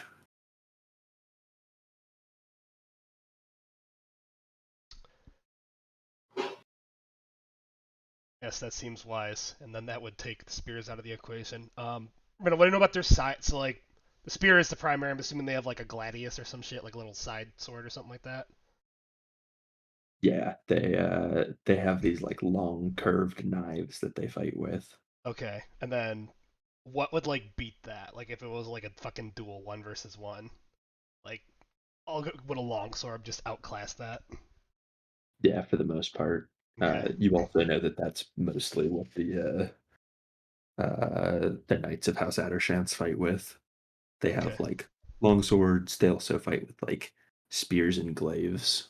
okay, But yeah, they mostly use like swords and shields. okay, okay. No, this sounds like our plan. Advance behind the carts, and presumably they'll take shots at the carts, and you can perhaps wrestle spears away from them. Without the spear, they're easily outclassed if you use just traditional longswords.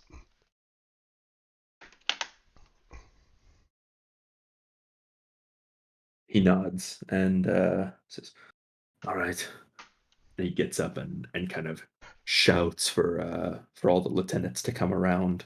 I By hope this Brett point, hears it's this. not just by this point it's not just the guard that are like there. They're still the ones in front, but a lot of like the knights and the soldiers have, you know, suited up and are drunkenly coming over and quickly sobering up by the circumstances and getting ready for combat.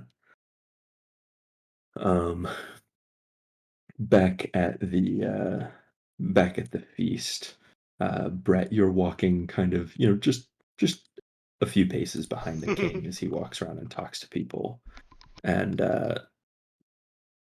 a um an a lieutenant comes like running up to him quickly in armor, and he says, Sire, the king."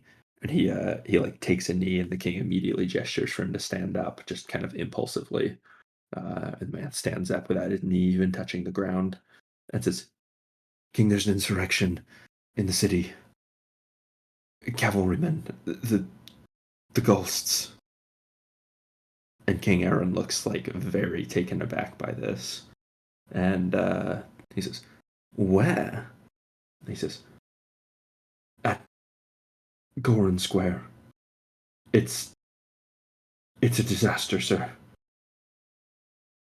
And the king just nods and says, "Take me there." And the lieutenant like whistles over to a few of his men who come over to join him, and they start escorting the king down out of the courtyard. Uh, Virus, you see a lot of the nobles like they couldn't quite overhear, but they're all like watching and whispering as the king leaves with a bunch of armed men. Did I overhear that? Yeah, you heard it all. Okay. I approach the king. Okay. I say, "My liege, what do you plan on doing?" Severus, I plan on finding out what's caused all of this and putting a stop to it before it turns to bloodshed. I see. And what if they attack you? He looks like he thinks about that for a second and says, "That would be treason." He nods, or Virus nods and says, "Yes, but they've already chosen that route."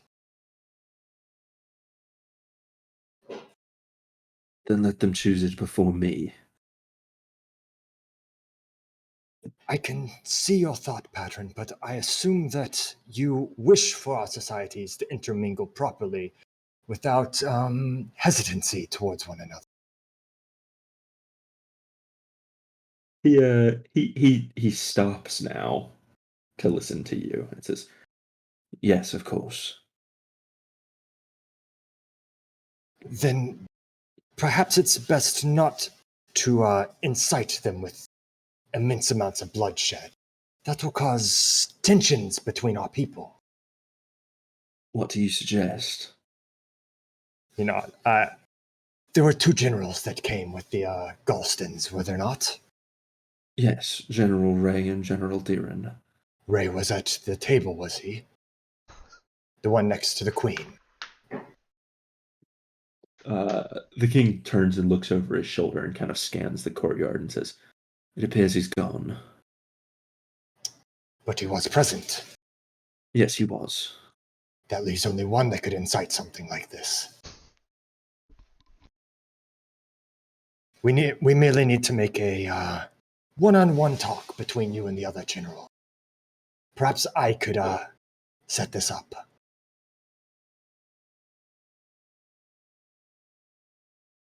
He nods and says, "Yes, I must speak with him." Then allow me to get his audience with you. Where should I have him meet you?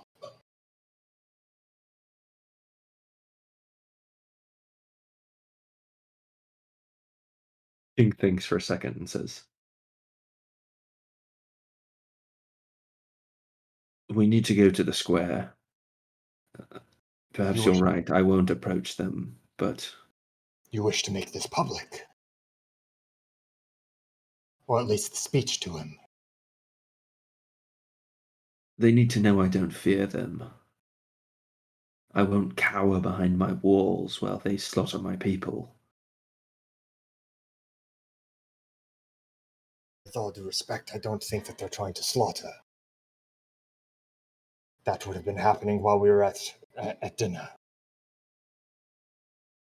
We would have heard about it much sooner. The screams, the cries.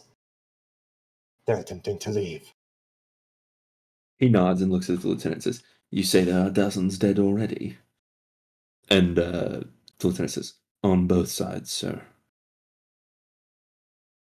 And the king says, "Then let us go. I will listen to your counsel, though, Sir Varys." I nod and say, I think it a little audacious to do so while he has his men at his back. A simple one-on-one confrontation with him would probably be advisable, or perhaps even with General Ray. He might actually have some sway of him. "Speaking of General Ray," he says and points forward, and you see General Ray up ahead in the street conversing with Demeter Crane and General Morris.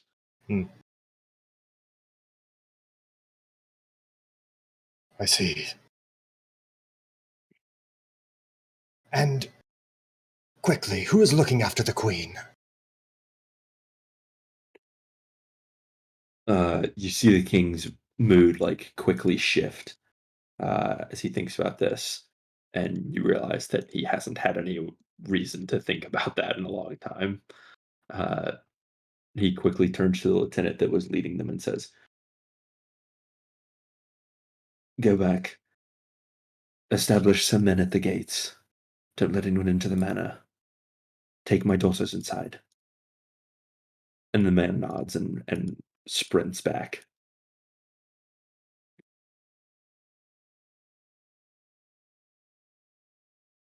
Uh, King and Virus approach the group talking behind the barricades. And General Morris sees them and quickly goes to kneel. The king immediately gestures for him not to, and he stops and stands again and says, "Sire, it's bad." And the king says, "Tell me, generals," he says, and makes a point to make eye contact with Ray as he says the word generals, plural.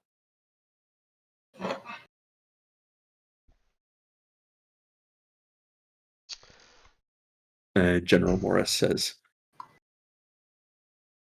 "Some of the ghosts that came with our good general here have committed high treason." And you should know this isn't preemptive.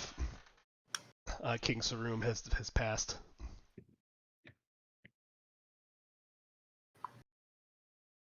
You see a look of recognition come over King Aaron, and King Aaron just nods and says, "Then it appears I was very unwise tonight. I fear this is my doing." You know. "I bid the messenger tell no one yet. We were to announce it in the morning. I feared that the news might cause something like this, but it appears I underestimated your comrade."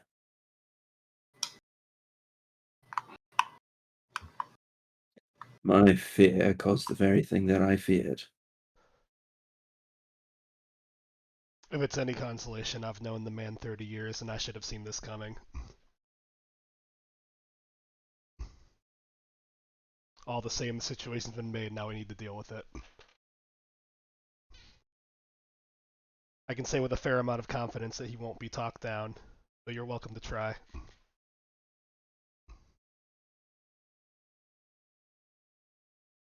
King Aaron looks like he considers this for a long time and says, "Both sides of the coin are a loss. If I pardon him, it will prevent much bloodshed, save many lives, and yet it could break everything if we attack." And he just lets a long pause after that word and then says, "Do we even have a plan of attack?" One's forming. Involves using carts to try and suss out their spears and then beat them in single combat. King Aaron assesses this plan and then nods approvingly and says, Unless you think you can get some short-range siege equipment set up in a reasonable amount of time. Which Crane thinks is a little infeasible. Yeah, the king shakes his head and says, "We don't keep anything like that on hand here. When we need it, we purchase it. Rent it, actually, and then sell it back."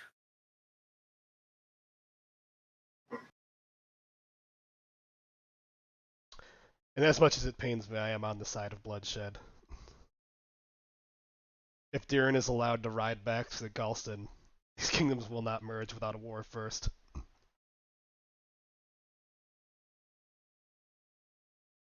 Tell me, will your people only follow as long as that general stands? Will they quickly rally behind you, the other leadership that's within arm's reach? Randall, what do I know of these men? I think that's a bit of a reach, personally. Jeff thinks that. I don't think there's a single soldier there that didn't understand the weight of what they were doing when they followed him out of the city. Is that accurate, or would I have any reason to think otherwise? I think that you have every reason to believe that that is true. However, um, the prospect of certain defeat does tend to weigh on people, and I think it's pretty safe to assume that surrounded and trenched in behind dead horses, uh, Okay. most of these men are regretting their choice. Okay. Some are probably proud to die this way, but others not so much. Okay.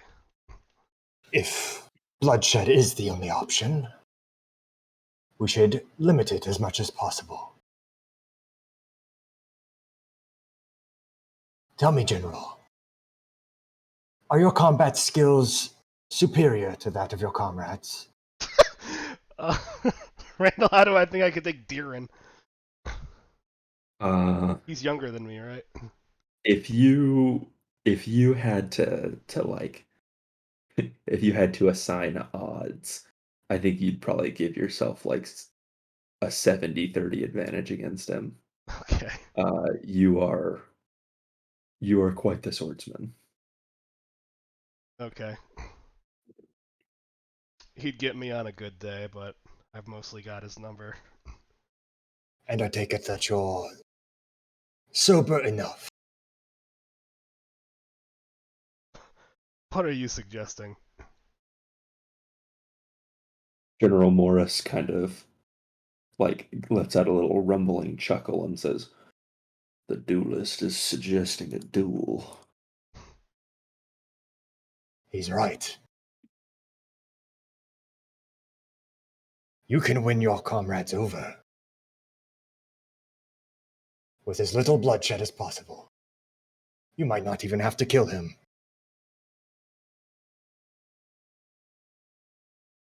All right. Well, that is a prospect. Of course, if you cannot do it, then I can certainly handle it. He'd be a damn fool to take that offer.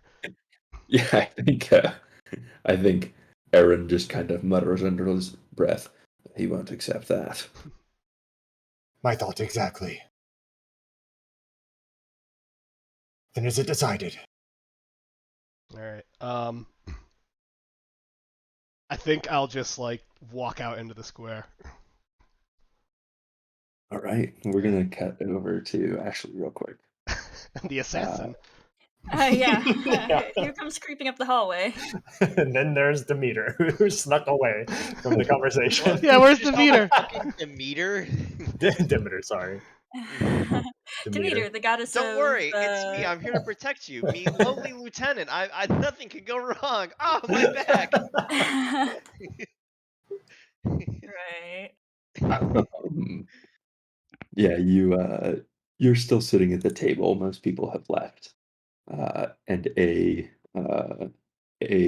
guard lieutenant comes running up, and he like gives like a half-assed kneel, uh, and then just rushes to your side and says, "Princess, you must come with me now. What is it? What's happening? There's been an emergency. We're under attack." By who? He uh he just gestures for you toward the manor door. She starts going with him, but she continues to press him like, who is it? What happened? Why tonight? It's the ghosts that came with the queen. She like pauses a moment and then like catches up and says, they don't wish to support their royal family. It appears not. Traitors. All right. She she follows him and looks around. Is there anybody that she can like get a hold of while they're running that would know more than he does? Is there like anybody that looks like an advisor that's like scrambling? Everyone else looks oblivious. In fact, you see Chancellor Gaivo like raise an eyebrow as he sees you being rushed away and seems confused as to why he's not in the know about this. Oh boy. She tries her best to keep a calm demeanor as she kind of follows along. as you approach the manor, you see the queen walking out, and the guards just kind of let her pass. Uh, and the lieutenant like quickly gestures to her uh, and says, "Your Majesty," and he like does another half-assed kneel and immediately stands up without being dismissed and says, "You must go back inside for your safety. We're under attack." And she says, "What? By whom?" And he says, "I cannot tell you, my lady." And she says, "You must tell me." And he like hesitates and looks like he doesn't really know what to do in this situation and says, "Please, my queen, inside. We will talk inside. It isn't safe out here." And she like looks at you and looks at him and then looks past you at all the people just acting normal in the courtyard and says, "No, you'll tell me now." And he says, "It's your detachment, my queen. The men who escorted you here." And you see just like the darkest look come over her face. Uh, and she says, "No, that it can't be possible." And he says, "Please, my queen, you must come inside." And she says, "No, I have to go speak with them. I can help." And he gestures to the two knights that are guarding the manor door. Come over. And they come over and he says, "My queen, I have orders from the king. You're not to leave the manor." And she like looks at you, uh, and she then looks back at him and says, "And how will you keep me here?" Natra, like her eyebrows kind of knit together, and she says, "If you didn't know this was going to happen, it was going to happen one way or another. Talking to them won't do much. They've already decided on violence."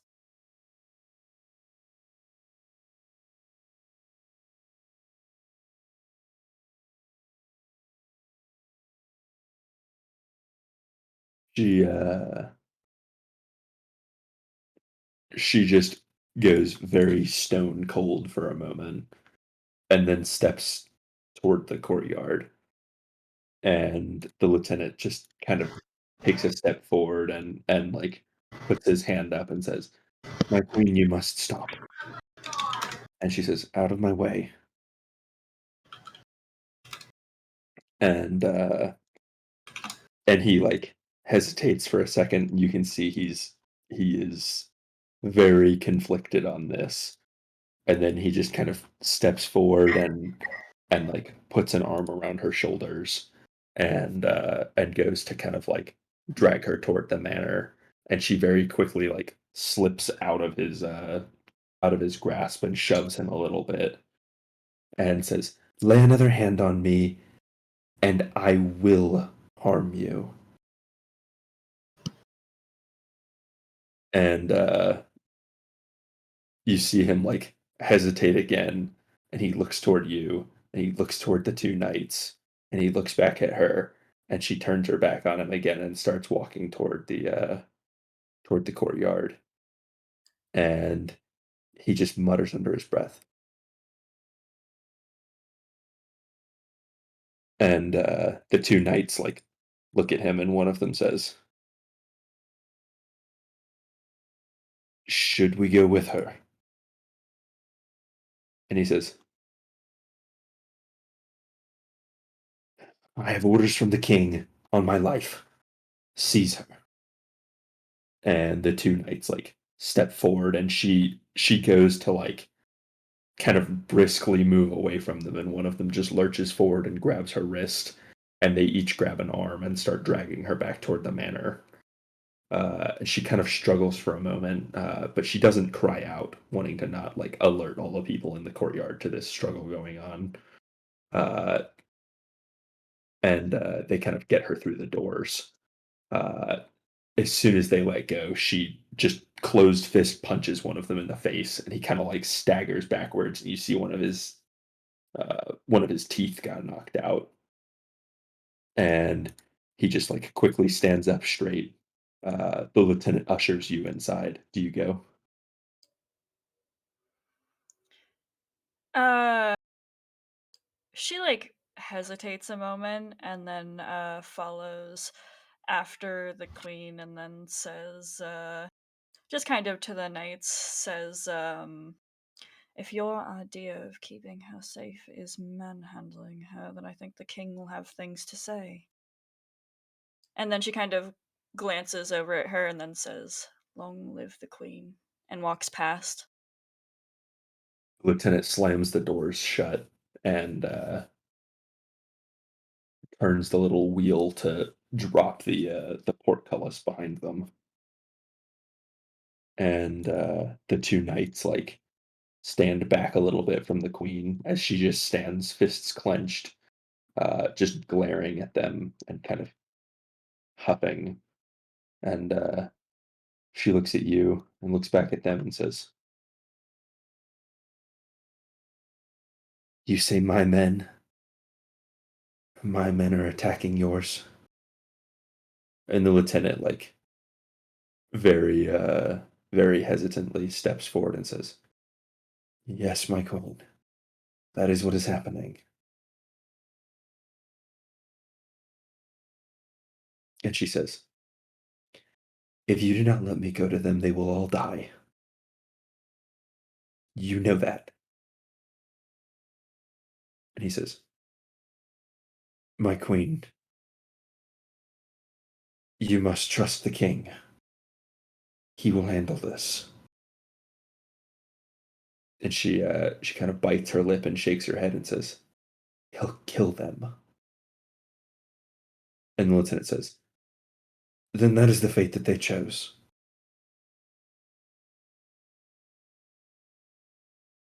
And she kind of looks down the hallway at all of the metal statues with their bladed edges and just seems kind of lost in it.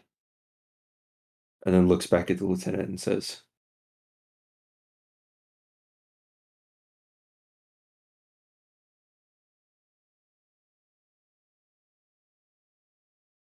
"I won't stay here." And he says, "There's no opening this door now, my queen. We're all stuck here." And she kind of looks at the portcullis, uh, and then looks around, and then just kind of hangs her head and says, "House without windows."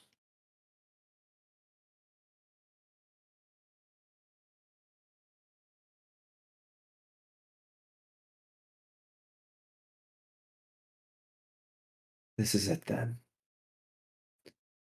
I live in a prison. And she turns and walks down the hall. I think Natra goes with her.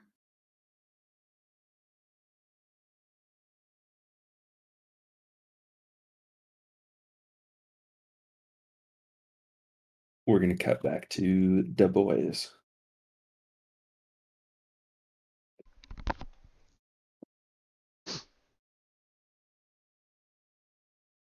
Randall, is there a cool cinematic way to propose a duel?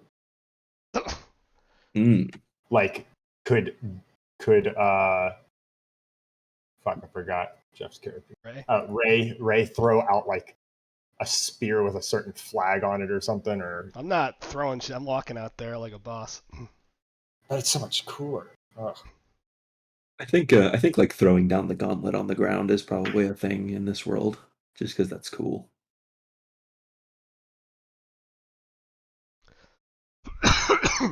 If we want to be cute, Yeah, you. I never, I never set down my cup this whole fucking time, I guess, and I've got my stupid cup with me. Yeah, so I walk out like in front of all the barricades or whatever, and address the formation.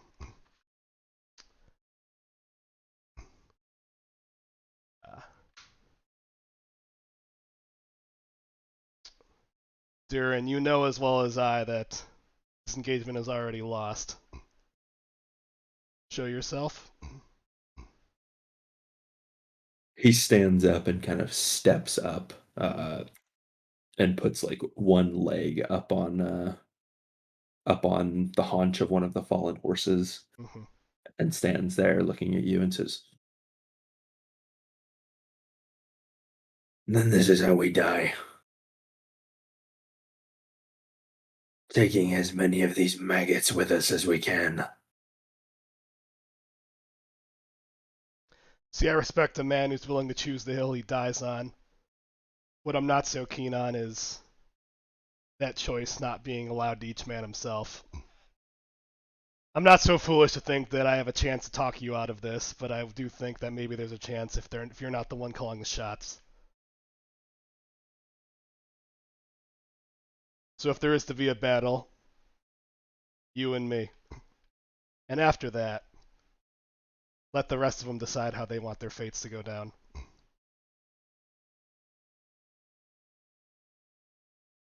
He briefly glances at the men around him, Or do you and expect them to fight for you if you won't fight for them? hmm, And I say that loud. I say that really loud. And then Nice. I toss the stupid gauntlet like towards the formation. he he briefly glances around at the men, and they are looking at him as though they very much expect him to go out and accept the challenge. He kind of shrugs his left shoulder a couple times to loosen the straps of his shield, and throws the shield down angrily off of his arm. Uh, he tosses his spear off to the right and just takes a few very brisk steps forward, draws his knife, and kind of whirls it in his hand for a second, and then just lunges toward you All right. very Am I unceremoniously and am I holding aggressively. something, or do I like fight him with my cup? Yeah, just fucking hit him in the head with a cup. That'd be so fucking awesome. Uh, yeah, I think So now we're a session and a half into our no combat game, and let's roll for initiative. And how does this work? uh, I think he moves he moves very quickly and kind of recklessly toward you. Uh, and you you kind of like you kind of riddick him, uh, and just like step inside of his swing and just like shove the cup uh like Wait, into I'm his really hitting this dude with a cup? Like, all right, fine. I mean that's what you have. I thought I like threw it on the ground. I thought you said you threw the gauntlet. I have two cups. Like, what many fucking cups am I carrying A around? gauntlet is a glove, not a cup. You're thinking of a goblet. Oh, right. God damn it. All right. Okay. Well, that's fucking dumb. I don't stab him with a cup. I'm not an anime character as much as Brett wishes I was. What are you doing? I think it's a fair fight. What I would have done is actually like if I'm gonna challenge her to do a duel, I would have like got the same sword they're using. I would have like picked one up off of dead guy or something. So we No, have the just have a same. guy throw you one. Yeah, I'd actually like have Oh, one that's of actually no, yeah. one of my I think soldiers. Yeah. as he like lunges at you and just goes for you unarmed, one of the men from the group like tosses you his sword, Yeah. and That's yeah, Frank. I think you He has one like of mine. catch Yeah. it and immediately like lock swords with him. Yeah. And then Brett gets his anime moment where we like lock blades and our faces are right on the other side of each blade. Yep. You're like leaning back because he swung first. You cut the sword last minute. And some J-pop starts playing. Oh yeah. Yeah, I think it is I think it's cooler if it's like it is like very very brief. You catch the sword, kind of meet his blade with your own, and just in one very rehearsed motion, kind of rotate the blade convert its momentum, step forward across Asgard, and slip your own knife under his elbow, uh, and the tip just slides in through his armpit, and deep into his chest down to the hilt, and he kind of staggers, and just stands there, his own knife like beyond you, and he drops it and takes a couple steps back, just looking shocked into your eyes. I think rehearse is the word because I think we kind of established that like we like fucking hate each other, but at the same time like have just nothing but respect as colleagues. So it's like this is like a duel that we've kind of like both fantasized about for like decades. So I think rehearsed Yeah. is like the right word for like a number of reasons here.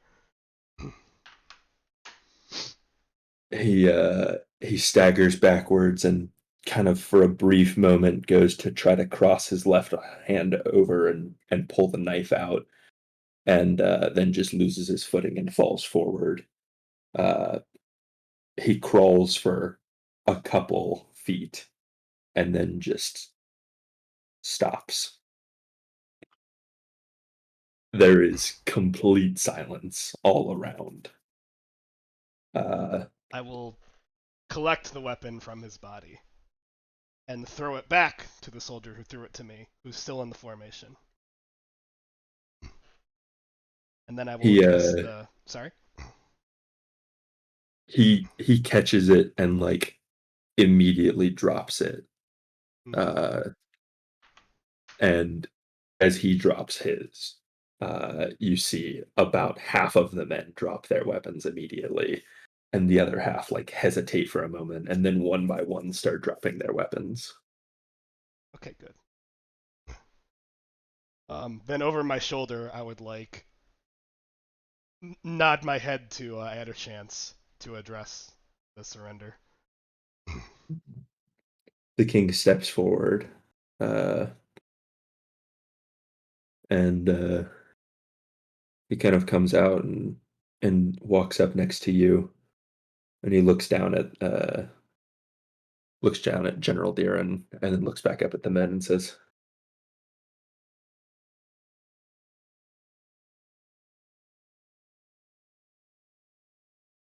"I believe myself a fair man,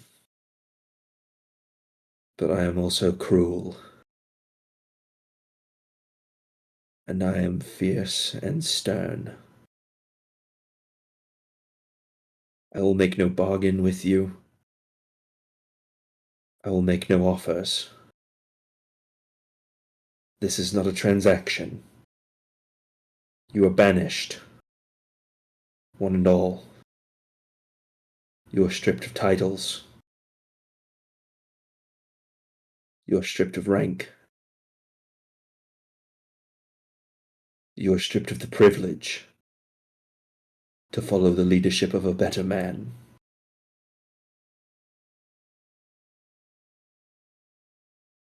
You can do nothing but to live in his shadow."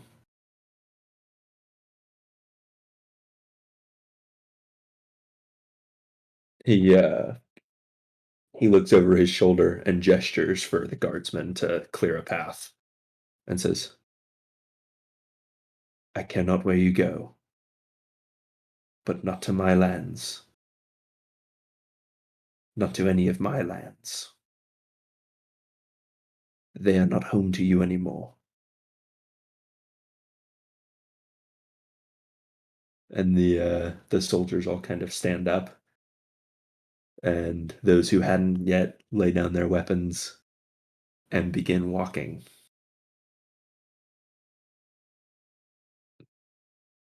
As as the first of them reaches the rank of guardsman, the king shouts out very loudly, "And no man will harm any of them this night. Their amnesty is until sunrise."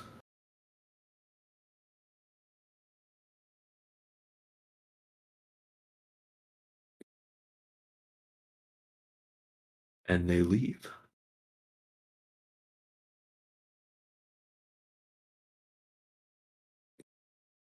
Once the last of them is out of the square, the king turns to Ray and says, "Thank you." I think Ray would kind of bow. Thank your duelist. I wish I could say I was quicker on my feet, but it was a fine idea.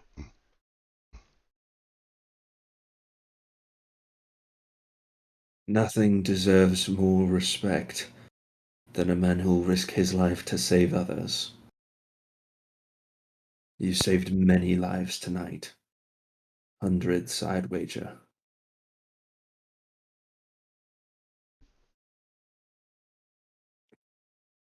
He puts a hand on your shoulder and kind of stands at a full arm's length for a moment and then steps in and embraces you. Ooh. I bro hug the king. He takes a couple steps back after that and says, Gay. "Welcome." It says no homo. No. Gay, banished. Banished? No. Sorry, what's he say? Welcome, General Ray, to your new kingdom. It is ours. We share it. We protect it. We serve it.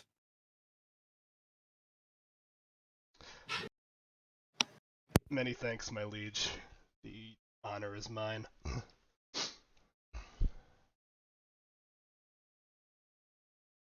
The king turns and begins walking back toward uh, back toward the courtyard. General Morris quickly kind of steps over to Virus and kind of puts his arm around his shoulder and says, Well done, Sir Knight. Well done. and That whole time, Virus was just like sitting with a smile on his face, drinking his wine. And a huge erection. Ron Burgundy You- style. You cannot see that, for it is covered by his sword, His armor, which he's always wearing. the armor that he's always wearing. Yeah, and he says, "It was the king's wishes."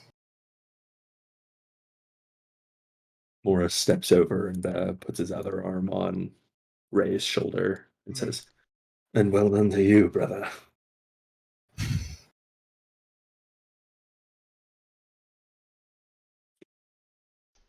I'll be honest, I surprised myself that I could still move like that after polishing off that bottle.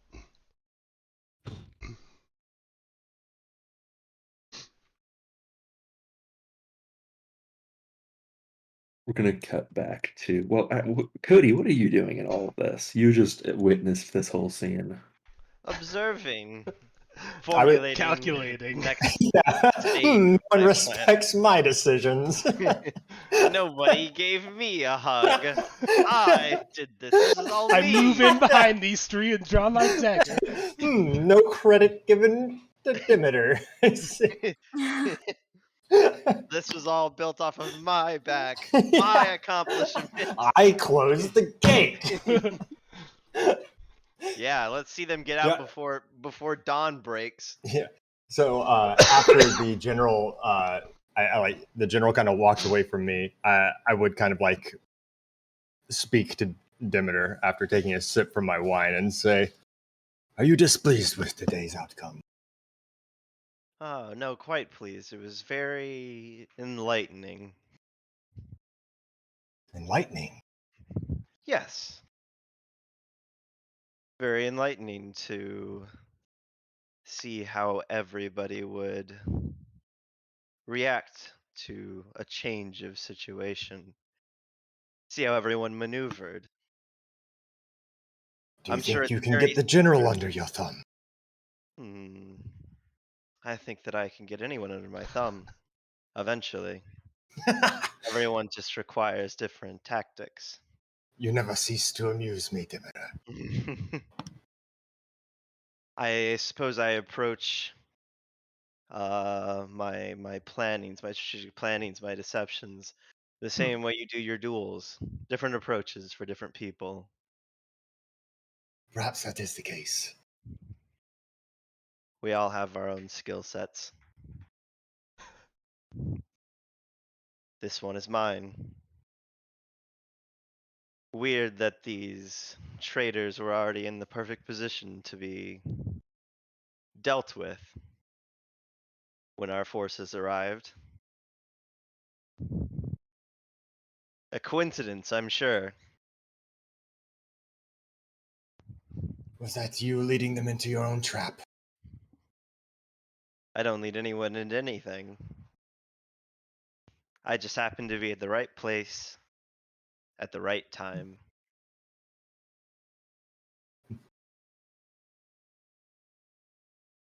Be careful. If too many people find out you have moles all over the city, they'll begin to distrust you. I have no idea what you're talking about. Of course not. He And I look smiled. up. I look up to one of the towers that the archers was in, or whatever. Yeah. And they're all gone. I'm sure by now. They're all gone. Scattered. But Virus knows. Yes. And I'll let you bask in your glory after one more question. Mm-hmm. I do wonder if you have moles planted in all of the kingdoms. Is there something you're looking for? Something I can help Perhaps. you with? I do believe I'm about to be an errand boy to the princess. I wouldn't describe it like that. Ah, I don't know her too well, so I don't know her personality. But she could be high maintenance. No. No. But I'm sure that she'll keep you plenty busy. Perhaps. But I would like to know a little bit more about these kingdoms before I go visit. Yes. Especially if you can get dirt on her potential suitors. I believe that can be absolutely arranged. Crane, you never cease to impress. And I put my hand around his shoulder. Aw.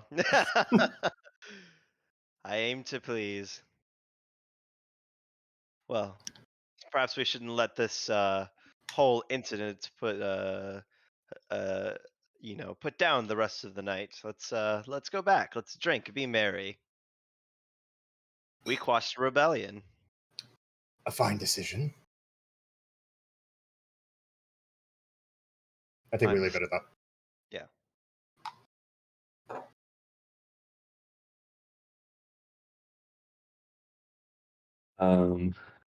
Awesome. What does Ray do in the immediate? I'd go over to Diren, who's did he like die right away, or what's up with him right now? Yeah, he bled out. Okay, then I'll do the movie thing and like close his eyes or whatever, Okay. and then probably go with Morris back up to the keep or wherever everyone else is going. Okay. Yeah. Back to Natra. You followed the queen down the hallway after the portcullis went shut. Mm-hmm. What do you do? I think she's going to just keep an eye on her, and make sure that she doesn't like hurt herself trying to like, find a way out.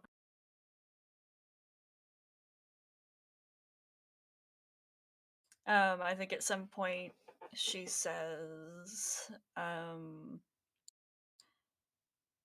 the way things work here isn't quite the same as they work where you're from. If you're going to have sway over the people here that have been given orders by the king, you will have to know how, and it will have to be more subtle than that. She Everything here is about decorum. She seems to be only like begrudgingly listening to you as she washes her hand that is now probably very sore after punching the guy.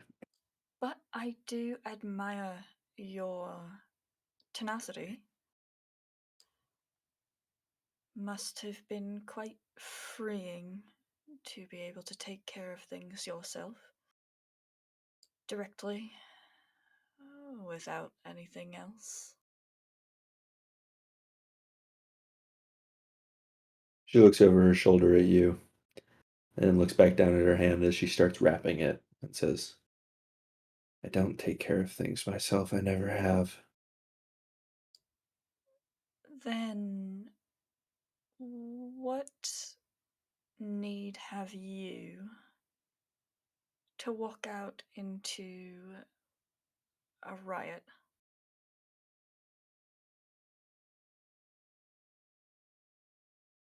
She she continues wrapping her hand and not looking at you and says, I brought them here. They're my men. They're my responsibility.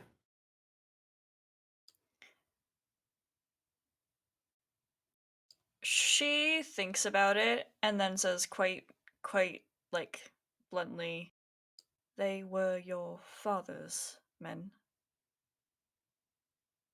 And it seems as though, and you may correct me if I'm wrong, they are aware that that soon will no longer be the case.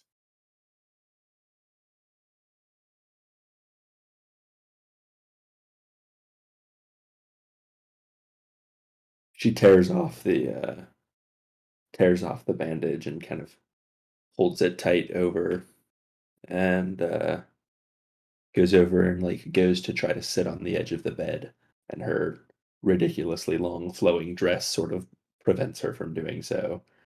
And she just takes a step forward and stands there frustrated and says,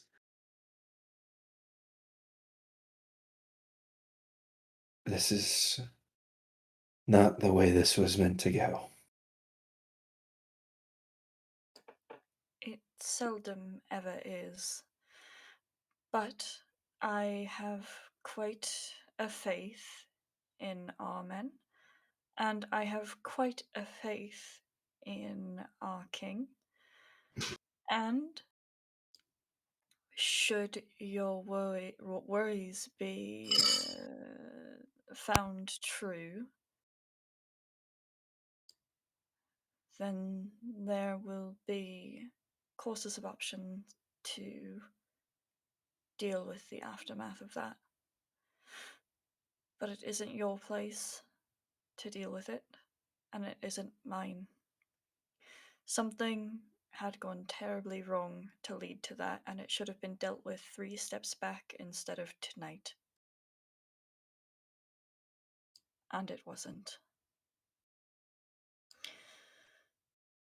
She she looks like she thinks for a second and then says, Deeren, I should have never let him come. My father didn't trust him. That's why he sent me with Ray. Recognition kind of flashes across her expression and nods and then says, that's it. If you're going to do well, you're going to recognize those things when they first become a problem. Because by the time you get to this point, it is too late for women like you and like myself, and that is why we act at the beginning when we still have the sway to do so. Now, our king isn't like some of the others, and you will do well with him with your spirit, but even then, prevention will always, always be king over reaction.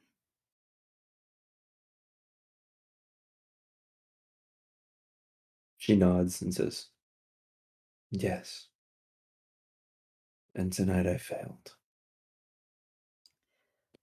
It sounds as though your father failed at one point. A lesson to be learned. She shakes her head and says, so many dead. You hear the loud rattling of the chains lifting the portcullis down the hallway. She kind of turns and then says, that would be news. Would you like assistance from your ceremonial wear? She nods. Yeah, I think she kind of helps her get changed into something much more comfortable. And then they go to hear the news. Okay. It takes about 2 minutes for the portcullis to be raised. Uh, you get her changed into just a regular gown, and the doors open, and she kind of steps out into the hall, and you see the king step in. Um, Brett, did you go with the king? Absolutely. Okay. I thought you stayed behind to be He's- evil with with Demeter. No, Yeah, for a little while. That was not very long. All right. I just had a short evil conversation with Demeter. All right. Then I want to be there too. We walk in V formation. Okay. Not P. God damn it! R formation. It's so The inefficient. king's right in the R hole. Oh my god. There's your V formation. Yeah. These three walk in, and the knights kind of like go to kneel as soon as they come in, and the king just gestures them to stand up, and he walks briskly down the hallway, and he steps out in front of the other two and says, I made an error tonight.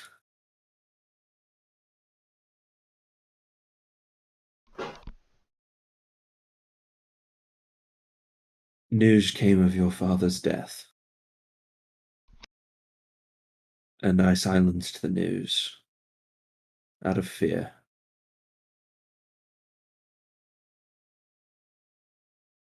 That was the incitement of all this.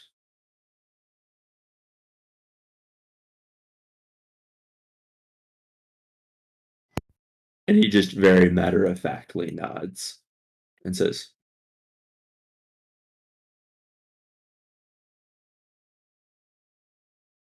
my advisors.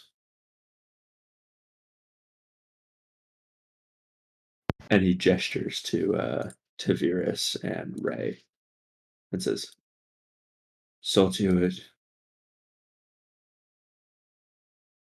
that as few men were killed as possible.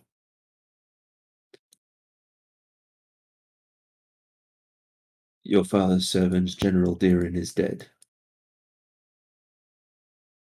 The rest of your men who had not already fallen are banished.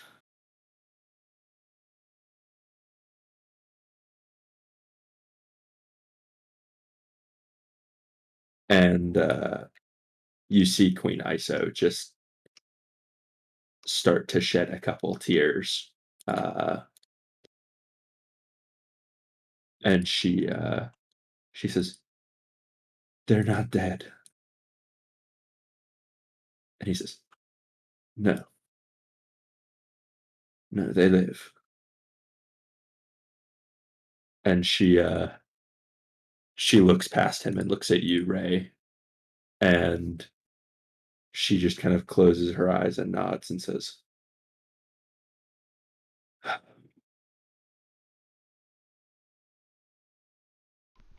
I Not- don't know how to thank you. Natro leans forward. I assume she's standing at Iso's shoulder, and she leans in and she says, your king is generous.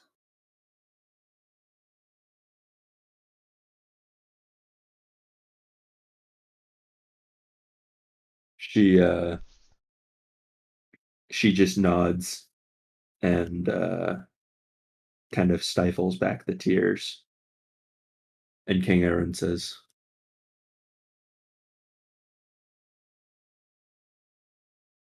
I will do better next time.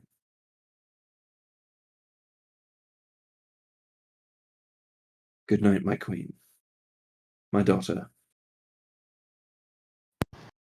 And he looks over his shoulder and says, my lords. I give him a nod. And he steps past Queen Iso toward his room.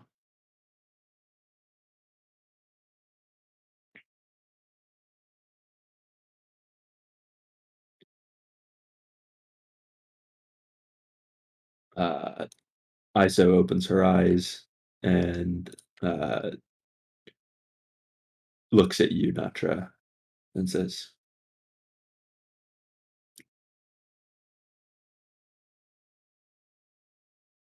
it seems I failed too.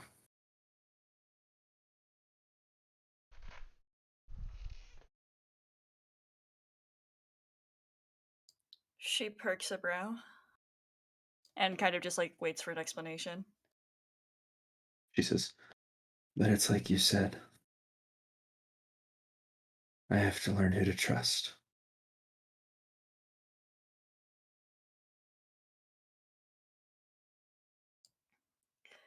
She nods and then says, this kingdom would not be at the point that it is if there were not precedents set. A tragic loss of life due to several steps of past mistakes has been averted, and I, for one, am not surprised.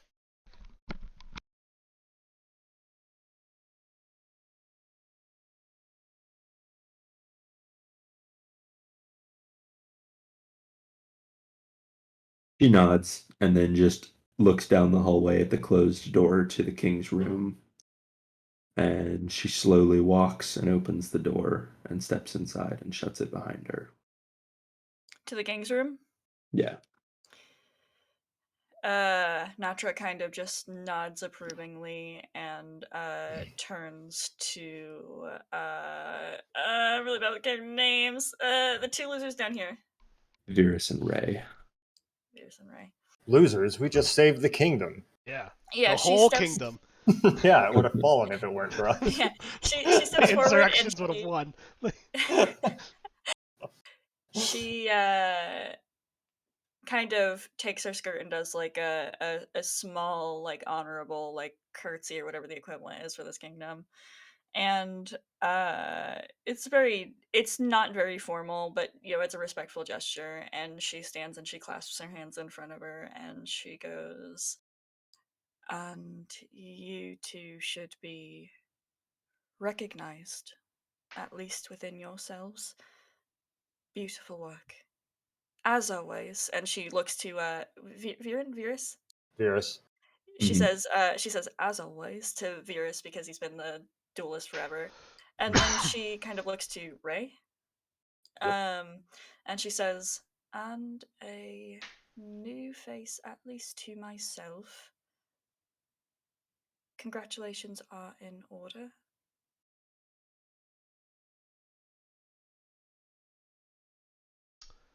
Of course, princess. She goes to gesture for one of the servants. She comes to you.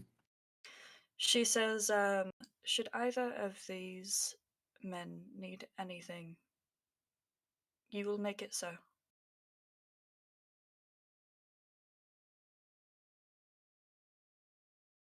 She gives a little bow and says, yes, my lady. She smiles and then looks back to the two of them, dips her head in respect, and then turns to go walk away unless any of them say anything to her. Just like it's much appreciated or something. You would bow. I do actually say something and say, princess. you say it like that? She. Yeah, I do. It's my understanding that we will be spending a great deal of time together coming up on your father's orders. Has anybody briefed Natra on this? Is this a Nope. thing she's aware of? I believe I told. No. I think I told Brett's character specifically not to say that, say something about this. The first Did you? betrayal is cast. Wait, did you? Yeah, I think I did. When Why? I told you, because I said we had. Oh, it was made in confidentiality between. Mm-hmm. Okay, and you told me by. Okay, so you lied You to can take it Aaron. back. Okay, You can yeah, take it I guess back. I do take it back. I didn't know. Okay. No, well, no, it was told to me. I could tell it to you. It's just she wasn't supposed to find out. Ooh. Oh, Until yeah, after. then I don't tell her. Never mind. I mean, you can and break my promise. Promise you made to me. Yeah. How Betray should me. I get? How should I fuck over Demeter now? No, I don't tell her.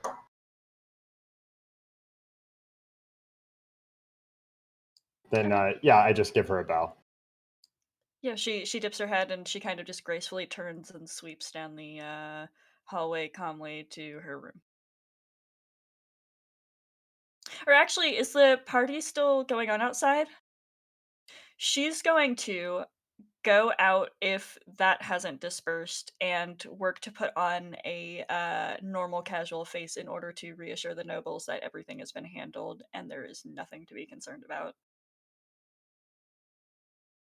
To kind of see Yeah. that the royal family just doesn't care, meaning that, oh, it's a bygone. Whatever was happening just isn't relevant anymore. Nice. You do so. I think we're gonna call it there. Yay! There has to be